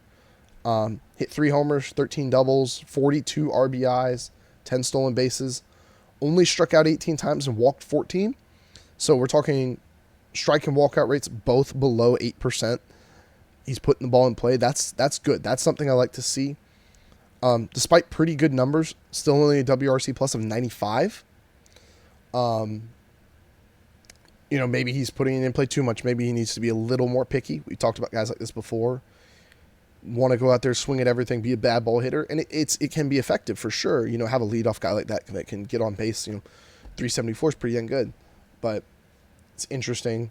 His batted ball profile is not anything crazy. Ground balls more than fly balls by about 10%. 20% line drives only pops up 4% of the time. I mean, interesting guy. UC San Diego, solid. See how that transfers over to the ACC when you got big expectations. Ryan Jaros actually was in the ACC last year. He's their best transfer in the field by a good bit. Played third base for Georgia Tech in only 18 games and 47 plate appearances, 35 at bats. As a freshman, I think he transferred so we could get more playing time. Georgia Tech is not the team NC State is, at least in recent history. Georgia Tech actually was really good for a long time in baseball, but NC State recently has been pretty dang good. Obviously, they just went to Omaha, hosted a regional, went to Supers. 343, 511, 543. In a small sample size, 18 games, only 47 plate appearances, but 18 games, 1053 OPS, 153 WRC plus, almost a 1-to-1 strikeout to walk ratio, 1.1. Does not pop it up much. 48% ground balls, 12% line drives, 40% fly balls. 10% of his fly balls go for homers. Only 1 homer on the year. Yeah, he's those definitely great numbers and such, but I was looking It's even in such a conference small. play. It's such a like in conference play, he puts up tremendous numbers, but across 24 plate appearances, I'm not even sure if it's It's not even worth saying like, oh yeah, this guy's really good. And I'm saying he's their best transfer from a like potential standpoint, but like Justin DeCriscio is the one that's like proven to be able to produce for 3 years in college ball. Now the left side of that infield with DeCriscio and Jaros might end up being pretty good. This is just such a tough team to predict. And I mean, you look at the guys that are returning. Sosa as a freshman, /230, 356, 398 in 135 plate appearances. Nixon, through 224 plate appearances as a freshman, 238, 394, 349. Walked and struck out the same amount, stole 14 bases. Josh Hogue, as a sophomore, /314, 398, 450 and 163 plate appearances. Drew Lamphere as a redshirt freshman, /273, 367, 337. Like, did Frostman hit homers? Yeah, he had 11 homers. So we're talking about the only guy that hit double-digit homers for them was a community college transfer. Yeah, and that's one of the big things I wanted to hit on there is because their top five home run hitters all went to Pro Bowl, and it doesn't include Oh, yeah, anybody yeah. besides him that hit 10 home runs. Yeah. It's like or hit over 10 home runs. So it's I don't know. Yeah, if we look at the I'm guys they starting to agree with lost. you. It's just so question. Yeah. I'm so many questions with this offense. Yeah. So many questions. Sosa and Nixon are good prospects. They're expected to step up, have that sophomore leap. Talking about the guys they lost, I'm going to try to pronounce his name. Alec Makarovich, 378 average, 1191 OPS in 61 games, hit 24 homers. That's incredible. 753 slugging. And we look down slightly. Garrett Pennington, 358 average, 1100 OPS in 61 games, 18 homers, 665 slugging, 435 on base. You go down one more. Jacob Cozart, 305 average, 1038 OPS in 61 games played, 60 started, 19 homers, slugged 600, walked more than he struck out. Eli Serrano III, 286 average, 61 games started, 245 at bats, hit 9 homers, slugged 400, 380 on base. Brandon Butterworth started 61 games, 789 OPS, 250 average. Like 5 guys that played in 61 games for them. 4 guys that started all 61 are gone. The only other guy that started over 50 games was Luke Nixon, who started 52. And then you go down, like, Hogue started 36. Lamphere started 18, but played in 32. Nixon started 29. Matt Heavner started 29. Sosa started 30. Noah Souls, who I didn't actually see projected to start, started 43 games, but he slashed 224 with a 773 OPS. Like, I don't like to talk bad about teams. I don't see it for this team. Their pitching staff is like their bullpen is supposed to be very good. Like I said, Derek Smith is probably the brightest spot on this pitching staff. I genuinely just don't see it. I don't know what D1 Baseball and Baseball America are seeing to say, yeah, these guys are a top 15 team. Like around that range, 13 for D1 Baseball, 16 for Baseball America. Like, I don't see it. And besides you hating everyone from the state of North Carolina, I'm tending to agree with you. It's not that they can't; it's just that this is it's kind of an aggressive ranking for this many question marks, at least in my opinion. Yeah, and I mean, like I said, we could be dead wrong, but it's one of the things that with so many question marks, I'm just.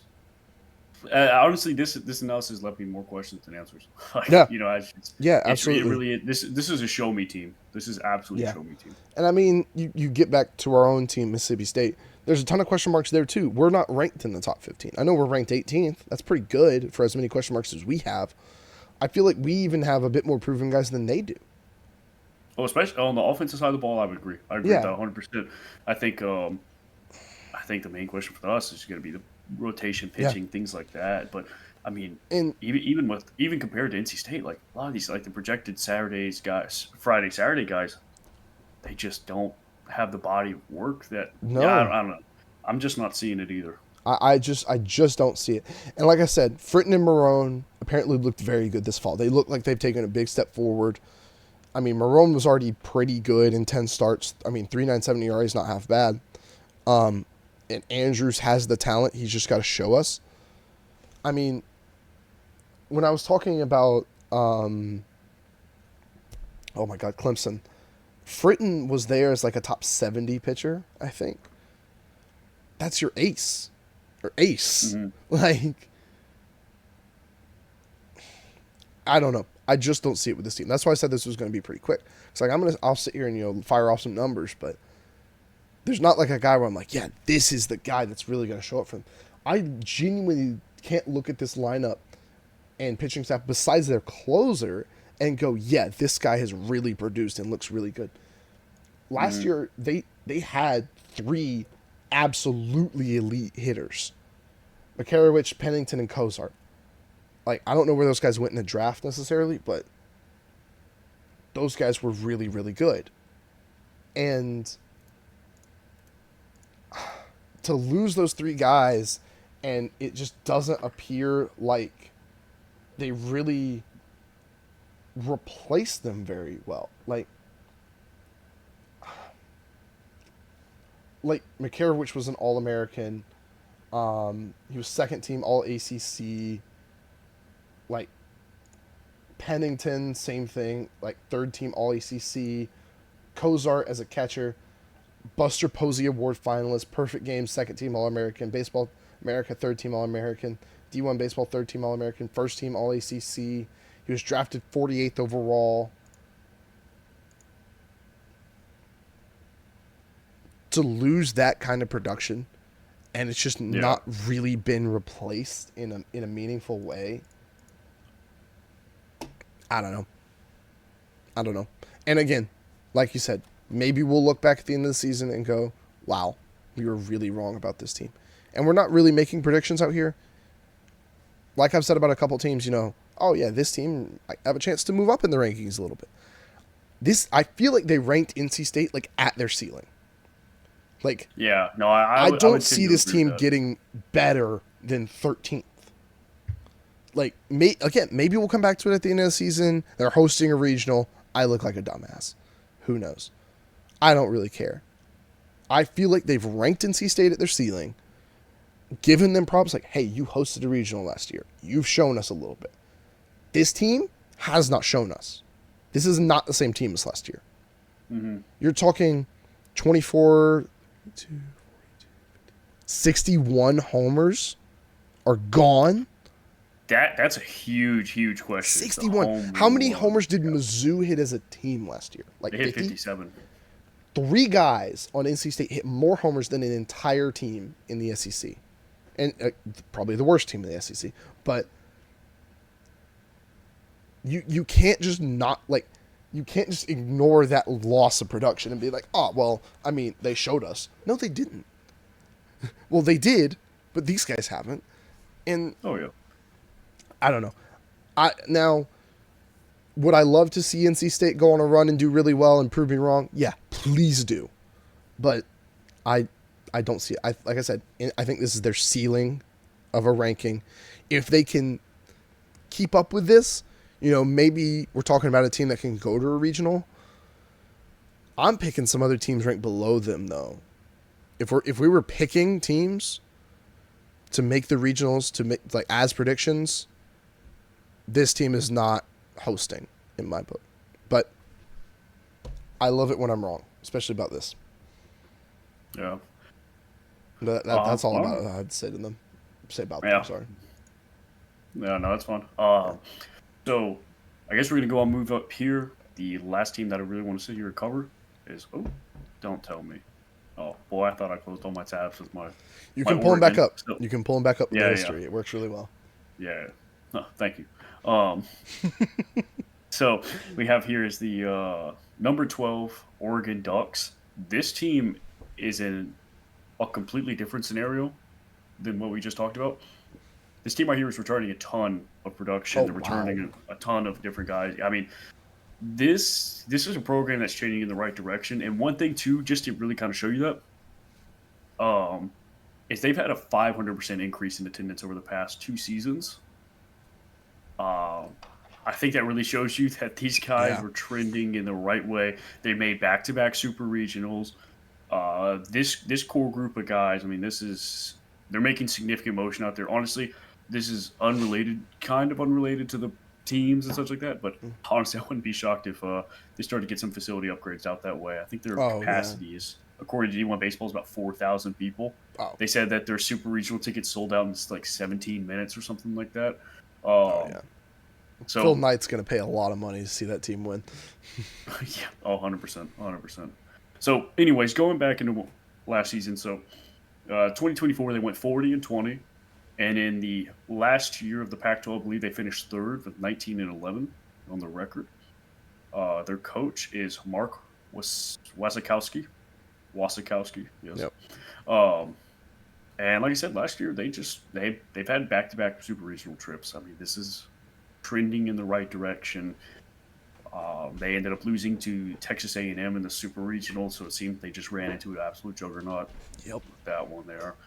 Um, I think one thing is too to note though about the super regional, and I think this might play into this team, is that in those super regionals, would you like to take a guess at the average number of runs they've allowed per game? I will say I did pull it up as you said that, and yeah, they let up a lot in Ten against point Texas two A&M runs per game. across all Yep, in their four. super regional. What do you say? In I'm just looking at the 24 super regional. I mean, they lost 10-6 and 15-9. Yeah, it seems like in that time span they've had let up 10.2 runs per game. So it seems That's like this team it bad. really gets to the supers and just False the apart. wheels fall off the Yeah. wagon. I don't know how else to say that. Um, it's a little shocking. So yeah, I don't know. This is a very veteran squad though. Like I said, I believe they're returning like 8 of 9 offensive starters, and even the one that they're replacing. I mean, it seems like a DH. They have 63 plate appearances. That's the Mm-hmm. only one with a low number. Everyone else is north of 150. Some of these guys are breaking 200 easily, and these are all guys that have grown up, at least spent one season in Oregon's program. Their pitching staff is a little, has some transfers on in there, but we'll go ahead and get into this with Jason Wrights. He's a starting pitcher. He's projected to be their Saturday guy according to D1 Baseball. This is a fun. This is a guy who's pretty raw talent, not pretty raw, decently raw talent, but has a tremendous ceiling. Really. This guy right here, 6'9", 185 pounds. He looks like an alien kind of walking out on the field. Yeah. I saw a clip of him like do a little like he did a little K strut, like he struck somebody out and do a little strut off the mound. It was it was a little weird. It was seeing somebody that tall being 185. I mean, it was. Anyways, but with all that being said, after I've made fun of this D1 collegiate athlete who does not know I exist, not only is this guy 6'9", so he also has a fastball that tops out at 99. Shoo. So, and for those of you who aren't as familiar, one of the reasons why you see a lot of pitchers who are taller is because they have longer arms, which means that they give you less. They extend more and give the hitter less time to hit the ball. They can shave off a few seconds or a few microseconds, whatever, on somebody. So even though somebody might be throwing 99, who's 6 feet tall, versus 99 versus someone who's 6'9", the 6'9" is going to look closer to about 105 just because he throws that ball and the second it releases from his hand, it doesn't have to travel as far. Yeah. And so to see somebody who's this tall be able to whip 99 miles an hour topping out, Yeah. that is a scary guy who you could, if in the right system, if he gets the right coaching on him, Yes.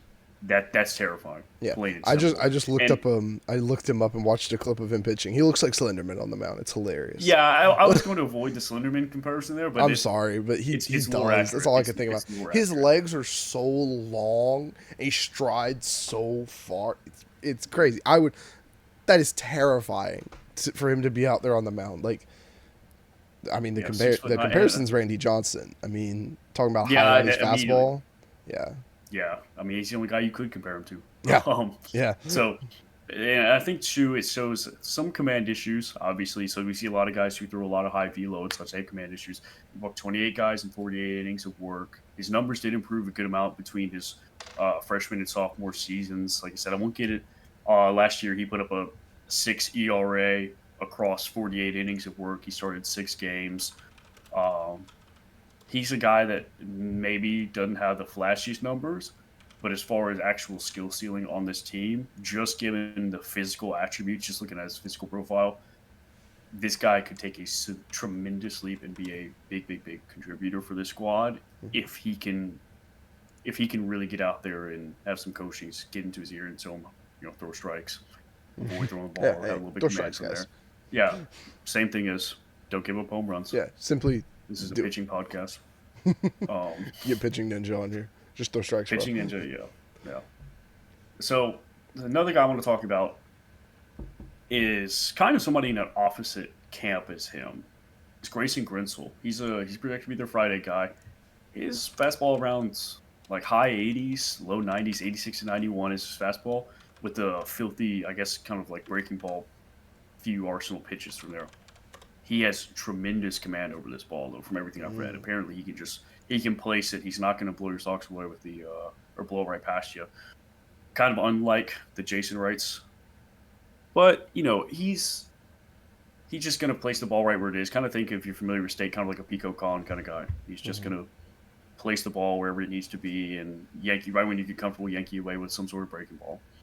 So to get into a little bit of his stats, last year he had a 4.08 ERA across 79.2 innings pitched. So nothing too terribly. That's like absolutely insane from there. We can pull up the rest of his stats here. So yeah, uh, he held opponents to about 196 batting average again. So obviously people were not just getting a ton of hits off of him. Yeah, yeah. Looking at one of the big things that really jumps out to me immediately too is 83.7 left on base percentage. Whew. So it Yeah. kind of seems like, once you get on base, that doesn't mean you're coming around from home. This guy, Yeah. he seems like he's going to be fairly hard to rattle and such. Mm-hmm. He's a fly ball pitcher too. 51.7% of his batted balls resulted in a fly ball. 10.9% were pop ups too. So he's generating a ton of those. He's The pitching up main in the thing is zone a ton. Yeah, yeah. The main thing with him is that home run to fly ball percentage. If you're going to be a fly ball pitcher, has got to come down a bit. It's about 11.1% overall, and so that roughly evens out to about 1.1 home runs per nine. It's what I gather from this is that he doesn't let up a ton of runs or whatever, but usually whenever he does, Mm-hmm. it's a pretty big home run shot. Yeah, That and number's got to looking come down some if you're going to be fly ball. yeah, and looking at conference play, it goes up to 14.8. Yeah, So that's yeah. got to come down.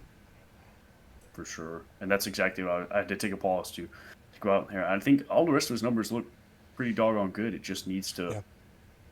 Yeah. You just can't be a fly ball pitcher and let that many home runs out of the park. No. So Sierra likes him a lot, by the way. Like 3.28 Sierra compared to a 4.35 ERA, whip of 128, mhm. solid.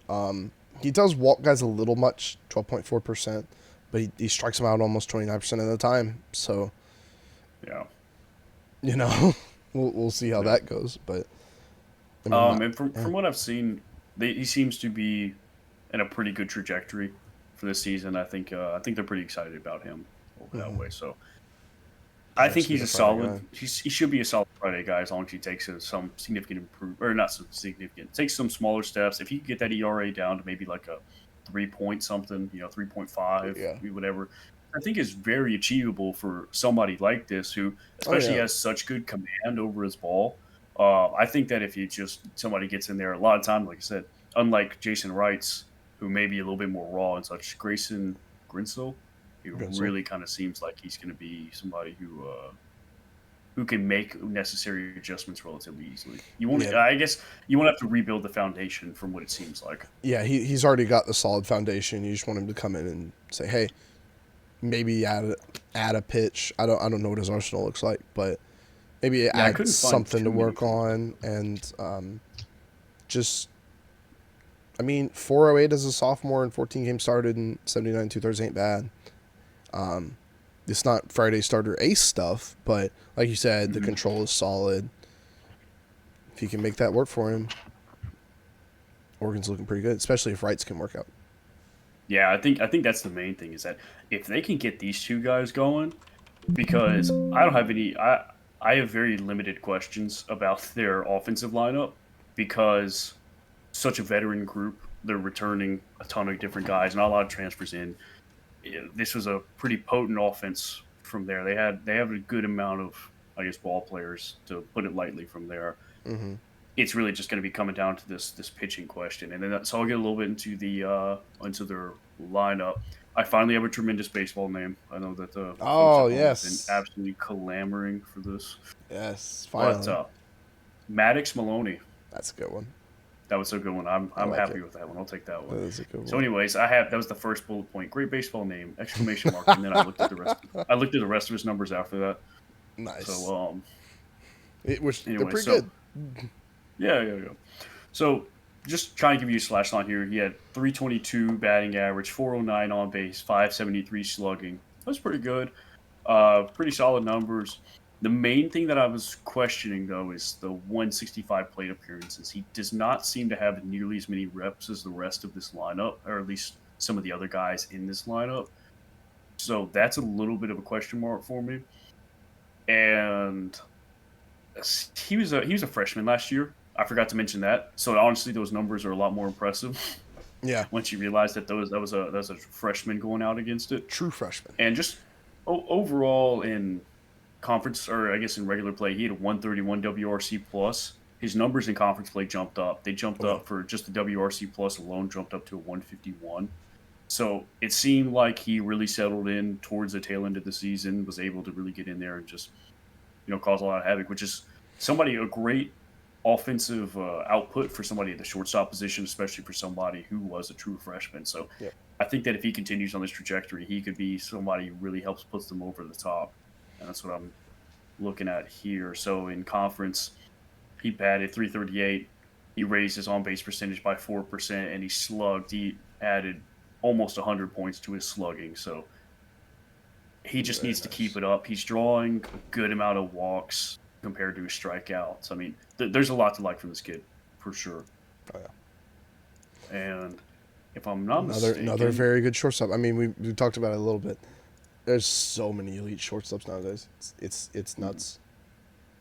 it's insane. Yeah, and that's one of the things that we're seeing so many different changes with baseball is that the evolution of this game is happening rapidly before our eyes. It's changing Mm-hmm. very, very quickly. Um, and one thing is too is that he was named a second team freshman All American Ooh, last year. very nice. So I mean, this is one of those guys.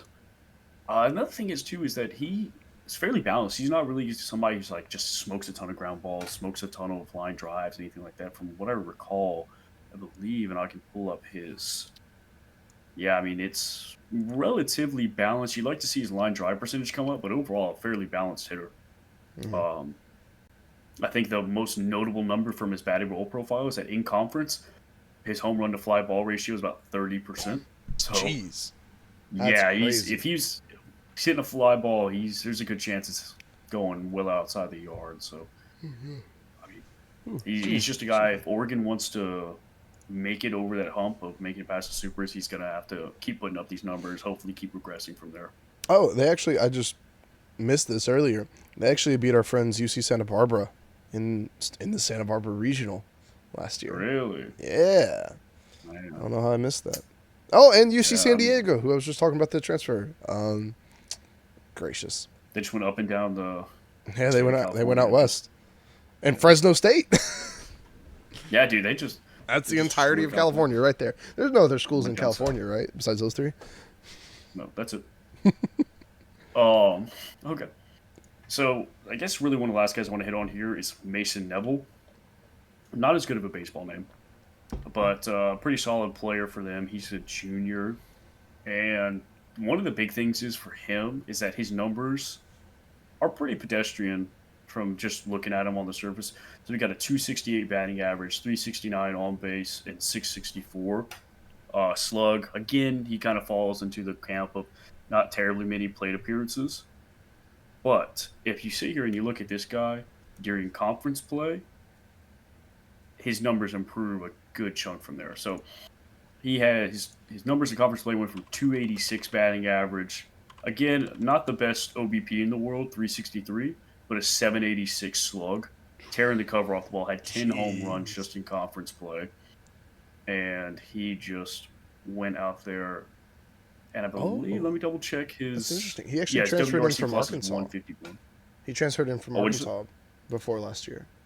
oh That's before interesting. last year. Okay. Yeah, that's So crazy. yeah, so he had about a 151 WRC plus, so 51% better than league average batter. Really, I think the only one Jeez. of his only knocks is that he strikes out a third at the time, but that's not too uncommon once you see somebody who's just slugging like this guy is. So, Very true. and I think one of the last kind of notes I have on him is that let me double check and make sure this is true for conference play. Okay, it's even more so true. Um, Big fly ball guy. Oh yeah. Just in conference play, 60% of his batted balls were fly balls, and 37% of those went for home runs. 10 homers and 80 plate appearances is absolutely insane. Oh yeah, for sure. So that's one of the things is that you sit there and you say like, "Hey, 268 average. What's this guy getting noticed for?" It's like, "Hey, look, this guy didn't have as many opportunities as say like a Drew Smith from them last year, who also put up great numbers and such. But in the opportunities that Mason got, he was tremendous out there, and he's a guy at the center field position once again, not a traditional place where you're seeing a ton of power from, but he's coming in as returning at least. There's only one other guy who has more home runs than him last year, and he's at the first base position. So it's it'll be He's a year interesting to older. see. He's gonna have to be somebody I'm really looking forward to. If he could get that strikeout numbers down, this kid could be a monster. Plain and simple. For sure. I mean, Yeah. it is literally the opposite of NC State. Like you look at it, you go, yeah, Oh, they're 100%. returning a ton of guys on offense. Maybe the starting pitching, you're not returning as much. You got some guys coming in. I looked at Will Sanford. He's not on the top 150 for D1 baseball, so that means he's absolutely terrible, right? No, he's not. You know, Cole Stokes could come in and pick up some innings where you only pitched 8 2/3 last year. Maddox from Cal Baptist, projected as their closer. Maybe he could pick up a few innings at some point. I like a guy with good control. And I mean, a raw prospect like Wrights, that's good to have on your team. I mean, Hmm. especially when the offense could probably pick you up. And like you said, they allowed a ton of runs when they really got against the elite competition, especially in the supers. I mean, you run into a team like Texas A&M that we're going to talk about literally last in this series because they're ranked number 1 Yeah. preseason. It'll be the two. By the way, I was looking a little bit ahead to them. I don't know how I'm going to cut that down at all. There's so many players I want to talk about on that team. They're Duncan all will have a 2-hour Texas A&M just episode. Texas A&M. But no, it's a team with Oregon, a ton of experience coming back. I would be much higher on them than NC State personally. And that's kind of what I was about to say is that this team, just from their veteran experience that they have alone, is a team that I'm pretty high on. Yeah. It all, like I said, it really comes down. They got one pitcher who I'm expecting to take a pretty decent leap this year. The second guy who, if he gets it going, dude, he could be a monster easily. Um, it's all just going to come back down to that, and it seems like that's been their shortfall. I don't know. It's kind of, I don't know. I really wish they would have gone out in the portal, maybe got somebody a little bit more, I guess, proven. Yeah. Does that make sense? Especially given the fact that just so many runs in the supers, maybe they could have. Obviously, those guys aren't just terribly around. I'm sure there's not really a whole lot of guys with 2 years, 3 years experience with a 3 ERA in the transfer portal. I'm sure there's not just a dozen of them, but Yeah, no. it would have been nice for them to go out and get somebody a little more experience. But that doesn't mean that this squad can't be good. I have pretty high hopes for them. I think that they can make some serious noise. Yeah. All right. We good to talk about our last team of the day? I mean, I would suppose, like I said, I mean, it's just you know what you're going to get with Oregon. So Yeah, I mean, don't think there's really much else to say for them. Yeah. So, number 11, Duke, who I've alluded to a lot so far. Last year, they went 40-20, overall 16-14 in the ACC, which was good enough for 6th, which did not end up mattering once it hit postseason in the ACC. They went 2-0 in their pool and won the ACC tournament. So, very good in-conference postseason for them. They've been to 2 regionals in a row. If I look back over here, oh my goodness, they actually played in Norman against Oklahoma. They lost to UConn, beat Oral Roberts, lost to Oklahoma. So they picked up a win in the regional against the 4 seed. They were actually the 2 seed. 3 seed UConn ended up getting out of that regional over the host Oklahoma. But yeah, Duke came in, played very well in the ACC postseason, played decently in the NCAA postseason, kept it close. All of their games, they held their opponents to have 4 runs or less in the regional. So UConn beat them 4-1. They beat Oral Roberts 6-2, and Oklahoma beat them 4-3. So pitching is something I'm going to talk about a good bit with them because I'm very impressed by it. But they've been to Omaha 3 times. Last time was in 1961. So it's been a minute. It's been a minute. It's been 64 years this year since they've been to Omaha. Omaha's grown up a lot since then. I don't know if you know, but Yeah, John F. Kennedy was still moving yeah, stuff into the White House. there's Yeah. very different time, 1961. But this is a team trending in the right position, in the right direction. Chris Pollard, their coach, 379 and 274 in 12 seasons. Yeah, not insane numbers, but 12 seasons. He's been around for a while. Now the guys to watch.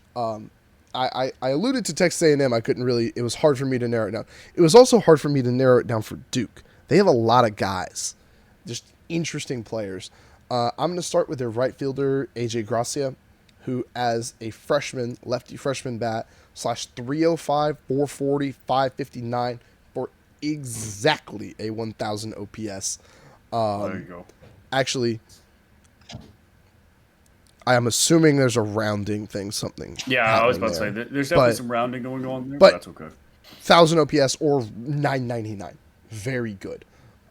He played 60 games, 278 plate appearances, 14 homers, 5 stolen bases, struck out nearly 20% of the time, walked 17% of the time for a strikeout to walk ratio of 1.14, 135 WRC plus.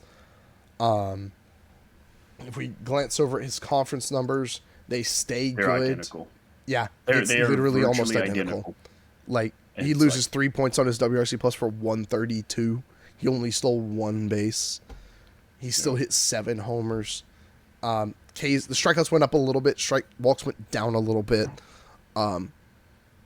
This is just an all-around very solid player, especially as a freshman. And another thing I read about him is he has a very big arm, but he can also play first base, and he's a good defender there. So maybe corner outfielder, corner infielder kind of guy. But I would love to, if he has a really big arm and is 5 stolen bases fast, 9 doubles as well in conference play. I'd like to keep that speed and arm in the outfield, but he's a guy that can plug and play in a lot of different places in the field. This is just a guy I like. I mean, good bat, good defense as a freshman, impressive guy. Now we're going to move on to Ben Miller. I was wondering, I had 2 pages open for him, but I have it for a reason. He is a 6th-year senior. He played 4 years at Penn. He got the COVID year his very first year. He transferred to Duke last year, and this will be his 6th year of college baseball. His first year at Duke, and this is in overall, this is not conference, 360, 438, 645 for a 1083 OPS, 15 homers, 18 doubles, 2 stolen bases for a 151 WRC plus. That was a career year for him in 55 games played for Duke in the ACC. Now, if we glance over at his conference numbers, still pretty dang good. 122 WRC plus, 330, 403, 530 for a 934. It seems like he beat up on out of conference a little more. He also doesn't walk ever. Yeah, that's what I was about to notice. 4.7% of the time in conference play compared to 23% strikeouts. Not a huge fan of that. That's was he walking any out of conference? 6.5% of the time. Okay, so this guy's just not walking. No, he just doesn't walk. He strikes out 5% more in conference than out. That might just be him adjusting to the ACC. He still had a very good year, 122 in WRC plus in conference play, striking out that much. You can just bring the strikeouts down a little. And again, like you were mentioning about one of the shortstops earlier, one of the first things you'll read about this dude is he is a black hole at the hot corner. Big arm, great glove. There's a reason Gracia doesn't play third base. It's because Ben Miller exists. And he is a very good defender with a very good bat. Just a very good player. we're gonna try to move quickly because I have quite a few guys I would like to talk about. We're gonna talk about their Friday starter projected, Andrew Healy, who is quite good. He's a lefty. You actually, real quick, you might notice a lot of lefties in the lineup and the rotation. Their first four projected starting pitchers are all lefties. There's one, two, three. There's five lefties in the starting lineup and a switch hitter. That's actually something their coach made a specific effort to do. They were getting beaten up by lefties, and he was like, "Man, I'm tired of this. I want lefties," and he went out and got them. Andrew Healy, though, as a sophomore at Duke, 12 starts, 40 and 2/3 innings, 2.13 batting average against, struck out 25% of the batters he faced, walked 10%. He actually pitched more his freshman year in 11 starts and 19 appearances. I think his starts were a lot shorter. He might have been a more opener kind of guy. But I think there were a little bit of growing pains moving from reliever to starter, going a bit deeper into games. 380 Sierra, 2.47 strikeout to walk, 1.2 whip, 3.76 ERA. This dude was really good. Even with, if you can call it a slump, it's a little bit. But I think it's just a little bit of growing pains, pitching deeper into games. He looks good in conference play as well, if I'm remembering correctly. Also, the homers, if you look, 16.7% of his fly balls go for homers. I believe, if I'm remembering, oh my gosh, Duke, your website, what in the world? Oh my gosh. I had this pulled up and it just went away. That's fine. Well, go ahead. Go ahead. No, this is nothing more. He's being high on Duke because I called him a North Carolina hater. Yeah. Mistake. This is all. I saw him actually retyping after I said that, so this is my assumption. Is that no? I have so much more notes about Duke than NC State. Just NC State, I just wasn't impressed, and then Duke, I had a lot of guys. I was like, dang, that guy's good. Dang, that guy's good. But Andrew Healy, he allowed 5 homers all year. That had happened over 3 games. Out of the games he pitched, he allowed 1 homer in 1 game and against Mason, 2 homers against Wake Forest, and 2 homers against NC State. Besides that, he just didn't give them up. He was pretty dang good in his first real year, starting more games than not. I would expect this guy to take another step forward for them. Yeah, he averaged 3 2/3 innings to start. That probably is going to move up a little bit. Like I said, probably a little bit of growing pains going from reliever to starter. But, yeah, he was pretty good. The other 2 guys I want to mention that played there last year are Kyle Johnson and David Boisfort. Kyle Johnson's a 2-way guy, and he is projected, I believe, as their Saturday starter. He's another lefty. He hits from the right side, though. In 15 appearances, 10 starts, 4.38 ERA, 3.39 Sierra, 1.28 whip. 25% of the time he's striking people out, 9% of the time he's walking them. 15% of his fly balls go for homers, so you'd like to see that come down. If we look at his batting stats, he slashed 253, 398, 480 for an 878 OPS in only 94 plate appearances. 112 WRC plus, 20% of his fly balls go for homers. This is just a fun guy. If he ends up starting on Saturdays and hitting at all, that's really fun. That's just a very fun player. I think he could be a good Saturday starter. Like I said, he was a freshman last year, true freshman. He's a very talented player. And one thing is, too, it looked like his conference numbers took a good bit of a dip there, but like you said, he's a true freshman. That's not unreasonable to sit there and think that. And it's not like he had a ton of innings pitched in the entire world. He had 28 innings. He had a 6.28 ERA. Yeah. That's something that, true freshman, given the sample size, I'm not being like this guy sucks by any means. Yeah. I think that he really could, like you said, take that decent step forward, be a solid Saturday guy. Yeah, and I mean, he pitched almost 4 innings to start as a freshman 2-way player. It's really hard to play baseball on one side, and to pitch and play in the field, or at least DH, It's pretty dang good. Moving on a little quickly, David Boisvert, he projects as their closer. His freshman year, he pitched a third of an inning and gave up 3 runs. As a sophomore, he had 18 appearances, 4 starts, no saves, but 25 innings for a 1.51 batting average against, 270 on base, 198 slugging against. He had a .92 whip, a 2.16 ERA, a 3.37 SIERA. 82% of the time he left people on base. 26% strikeouts, almost 10% walks. You look at his batted ball profile, 53% of the time he's inducing a ground ball. Only 15% line drives, 32% fly balls, 5% pop-ups. Only 5% of his fly balls go for homers. This is closer stuff. This is fun. This is a guy who can be locked down at the back of a bullpen. I like this.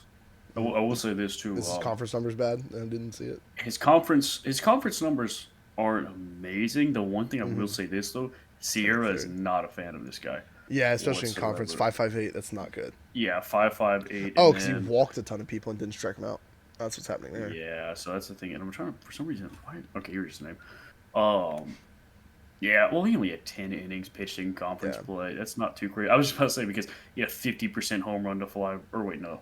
Oh, that's 10%. I was misreading that. That's what I was like. 50% ground balls. No, yeah, because the guy above him, Edward Hart, had a 50-50, like home run to fly ball. Yeah, but I'm sure that might have just been like 2 like 1 inning. Yeah.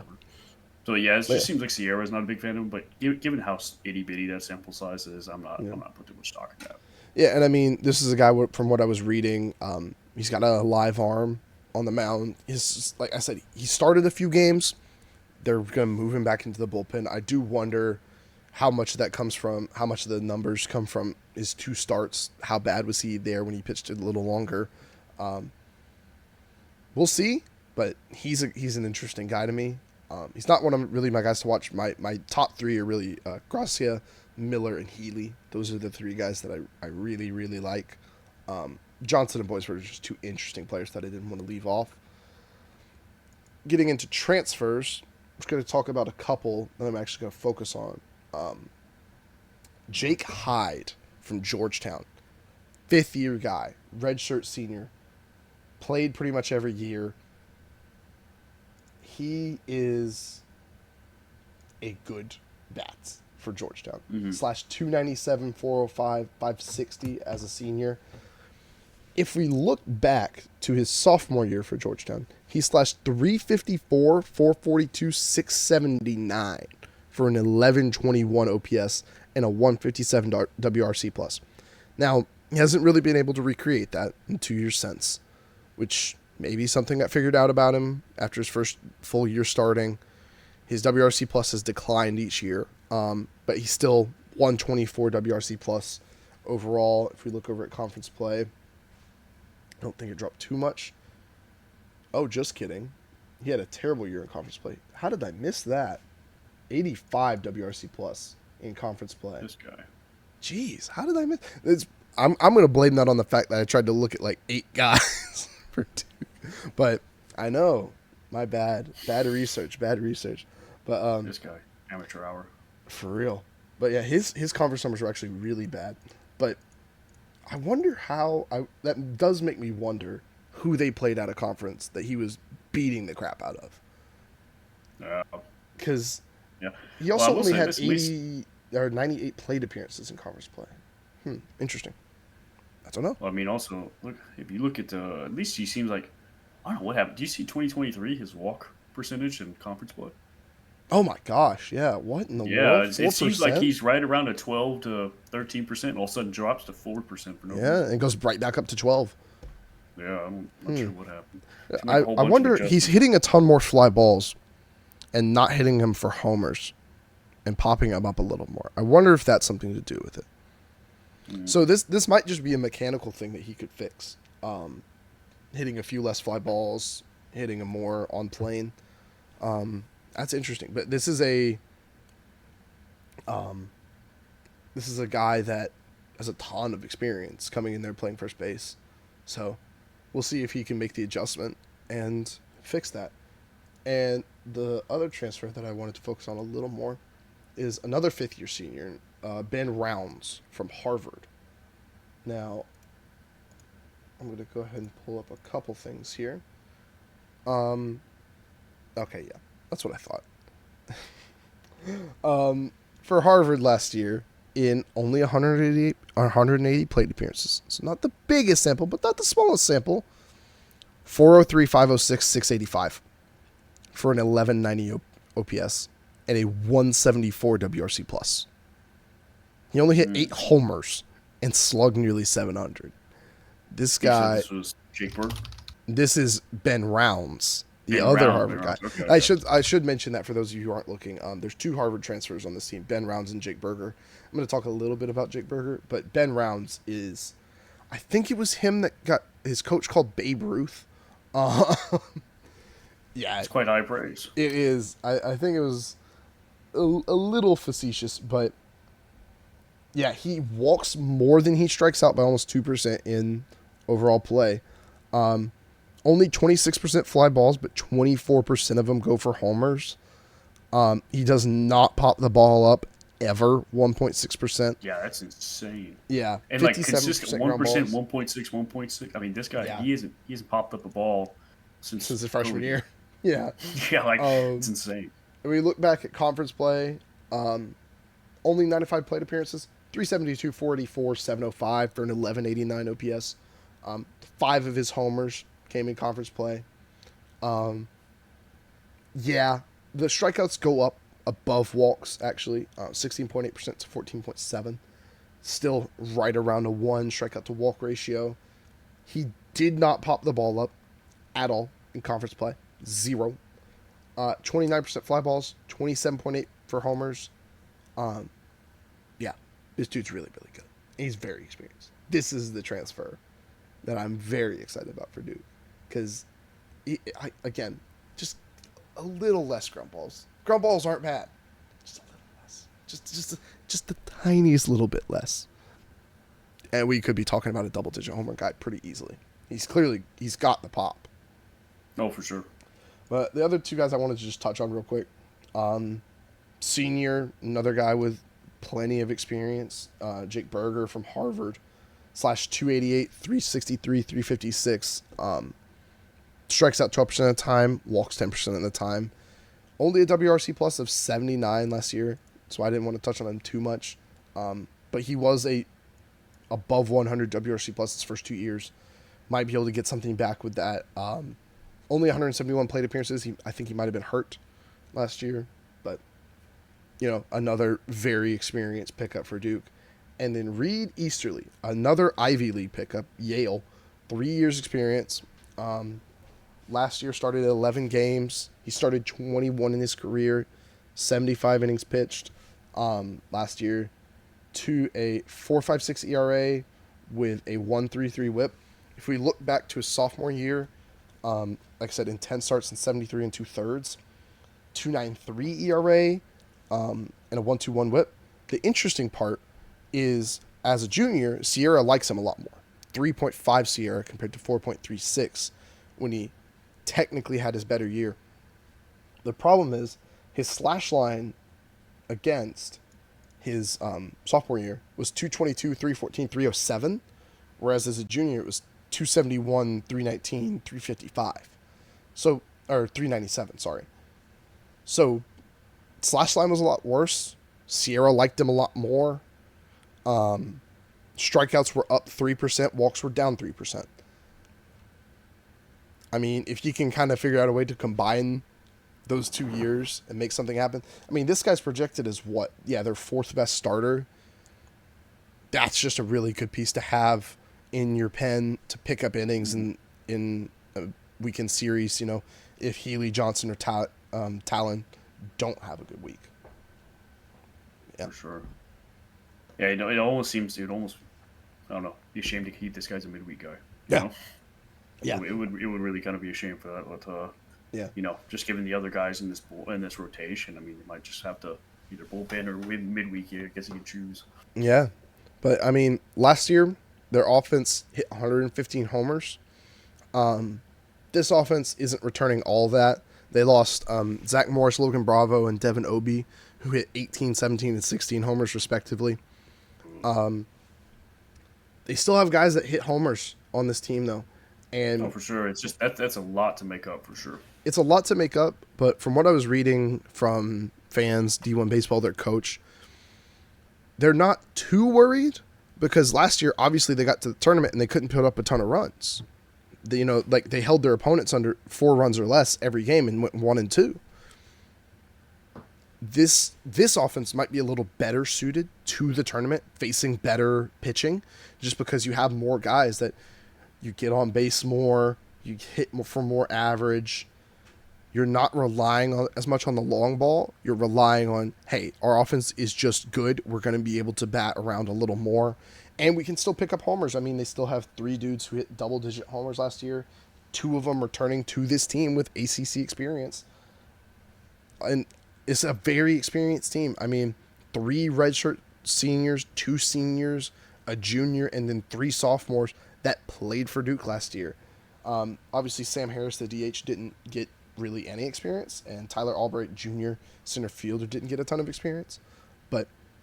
And the pitching as well. I mean, these are guys that have all pitched for either a long time or in ACC play or both. And this is, again, opposite to NC State, where you even look at their transfers, it's like, not a ton of experience, not much to see. These guys have proven themselves. And, I mean, I'm not going to pretend like Harvard, Georgetown, and Yale are like the biggest competition in the world in the Ivy Leagues, but they're not pushovers. I mean, these guys are putting up incredible numbers against them and have been doing it for a long time. So we'll see how all that goes, but I'm pretty high on Duke. I mean, this is a team that went to a regional last year. He's probably looking to host this year, move up a little bit in the world. Obviously, with NC State losing a ton of production, Wake Forest losing a ton of production, Clemson is pretty good. But if we look over here at the ACC, I mean, we haven't talked about UNC yet. I don't know. Are we going to talk about UNC? I don't know if I've seen anything. Yeah, no. I'm okay, that might be. Sure. I think that's probably one of yours. Then. Okay, yeah, that's one of yours. So, UNC, West Virginia, or in Virginia, not West Virginia, Virginia. I misspoke. Yep. There's not many teams up there that I would pick higher than Duke in the ACC. I mean, this is a team that has some pretty big aspirations, and I think could live up to them. Oh yeah, no, I think this definitely solid squad. Like you said, the only ones above them in the rank from the ACC, Florida State, Virginia. Oh, Florida State! Oh my goodness, yeah. Yeah, and UNC. I mean, Mm-hmm. They definitely are bringing together a solid squad. Like I said, I'm a little questioning a lot of the levels of the transfers and such like that. Yeah, However, sure. with that being said, it's not a similar situation as like an NC State where they're having to replicate the entirety of their offensive production borderline. Yeah. This is a team I'm definitely can understand the vision as to why they are ranked this high, unlike some of the other ones that we have. I think if you look at it, Duke and Oregon, I can look at these teams and understand, like, yeah, I can understand why they've achieved these rankings. Both teams look very good. They both seem to have some level of veterans and go from there. So I did just read through. I misspoke, actually. It was not Ben Rounds that the coach called Babe Ruth. It was actually Jake Hyde, who had the bad numbers in conference play, but hit 48 total homers at Georgetown over 3 seasons. So I think from what I did read, just again, he's had a great fall to be called Babe Ruth by his coach. So we'll see. We'll see how that works out. But yeah, this is a team with a ton of experience coming in, especially in the portal. But yeah, we'll just have to wait and see how it goes. As with every team, that's how sports work. You just gotta actually see how the games are played. I mean, that's the thing is, I think that's one thing too, is that it's easy for us to sit here and read the games off of paper and such. But to quote the great Josh Pate, games aren't played on paper. It all comes down to it. Who's got the stuff? Who's going to be playing when? If it was that easy to just read the stuff off of paper and say this team's going to be better than this one, sports wouldn't be terribly exciting. So nope. They take everything we say with at least some level of grain of salt. X, Y, Z. Because yes, good Lord. We could be looking at these guys just off of a spreadsheet, and then all of a sudden they go crazy from there. I mean, it happens Yeah. every single season. It will happen every single season. No season is like that where it's just like they don't meet up in Omaha to sit there and compare spreadsheets. Nope. That plain and simple. So, you know, Oh yeah. I mean, clearly we've seen it. Like guys that were like, oh yeah, this guy doesn't have a ton of experience. His numbers don't look too great. Maybe there's guys not even projected into the lineup that are going to show up for all these teams and put up incredible numbers. I mean, we've seen it with plenty of the guys we've been looking at. I'm like, wow, this guy was so good. And we look at his numbers from his freshman year, and like he's like a junior. He's had 2 years. Freshman year didn't really play, didn't look good. Sophomore year, oh my gosh, he's incredible. And we've seen the opposite. We've seen guys that were incredible as freshmen, slumped to sophomores, projected as juniors to be in the lineup, and we're like, maybe, but maybe they'll get right back to that form they had and kill it. You never know. I for mean, sure. and we're not exactly baseball geniuses out here. I mean, If Luke you may have if you picked made NC it this State. far, that was self evident. For Yeah. Oh sure. my gosh. Yeah. If you've listened to another 2.5 hours of us talking about baseball, we're not baseball geniuses, but from what we can see is what we're going to put out there. Hmm. And if I'm wrong, that's fine. Please inform me. Give me all the information you have so I could not be wrong again. But yeah, no, this is all just what we can see from reading numbers on paper. And like I said, a lot of these guys we haven't necessarily seen play a lot. Like a couple of Hmm. them might have picked up a game or two, seen them play a little bit, maybe, as the College World Series is going on, watched a game here and there. Like I said, I watched Texas a little bit against Stanford specifically, that 156 pitch game. That was incredible to watch. But Hmm. I watched Texas get diced by a starting pitcher having the best night of his life. I didn't watch Texas all year to know what they were like. Oh, So for sure. yeah, but yeah, this So, is that's all I had on Duke. This, like I said, it's a team that's looking to make some noise in the ACC and be up there with the big dogs. But yeah, for sure. that's all All right there. right. Well, I guess thank you guys so much for hopping Yeah, on out, and yeah, just let us know in the comments if there's anything in particular you'd like for us to change or anything like that. But mm-hmm. yeah, appreciate you guys, and we'll see you next time, hopefully. See you around.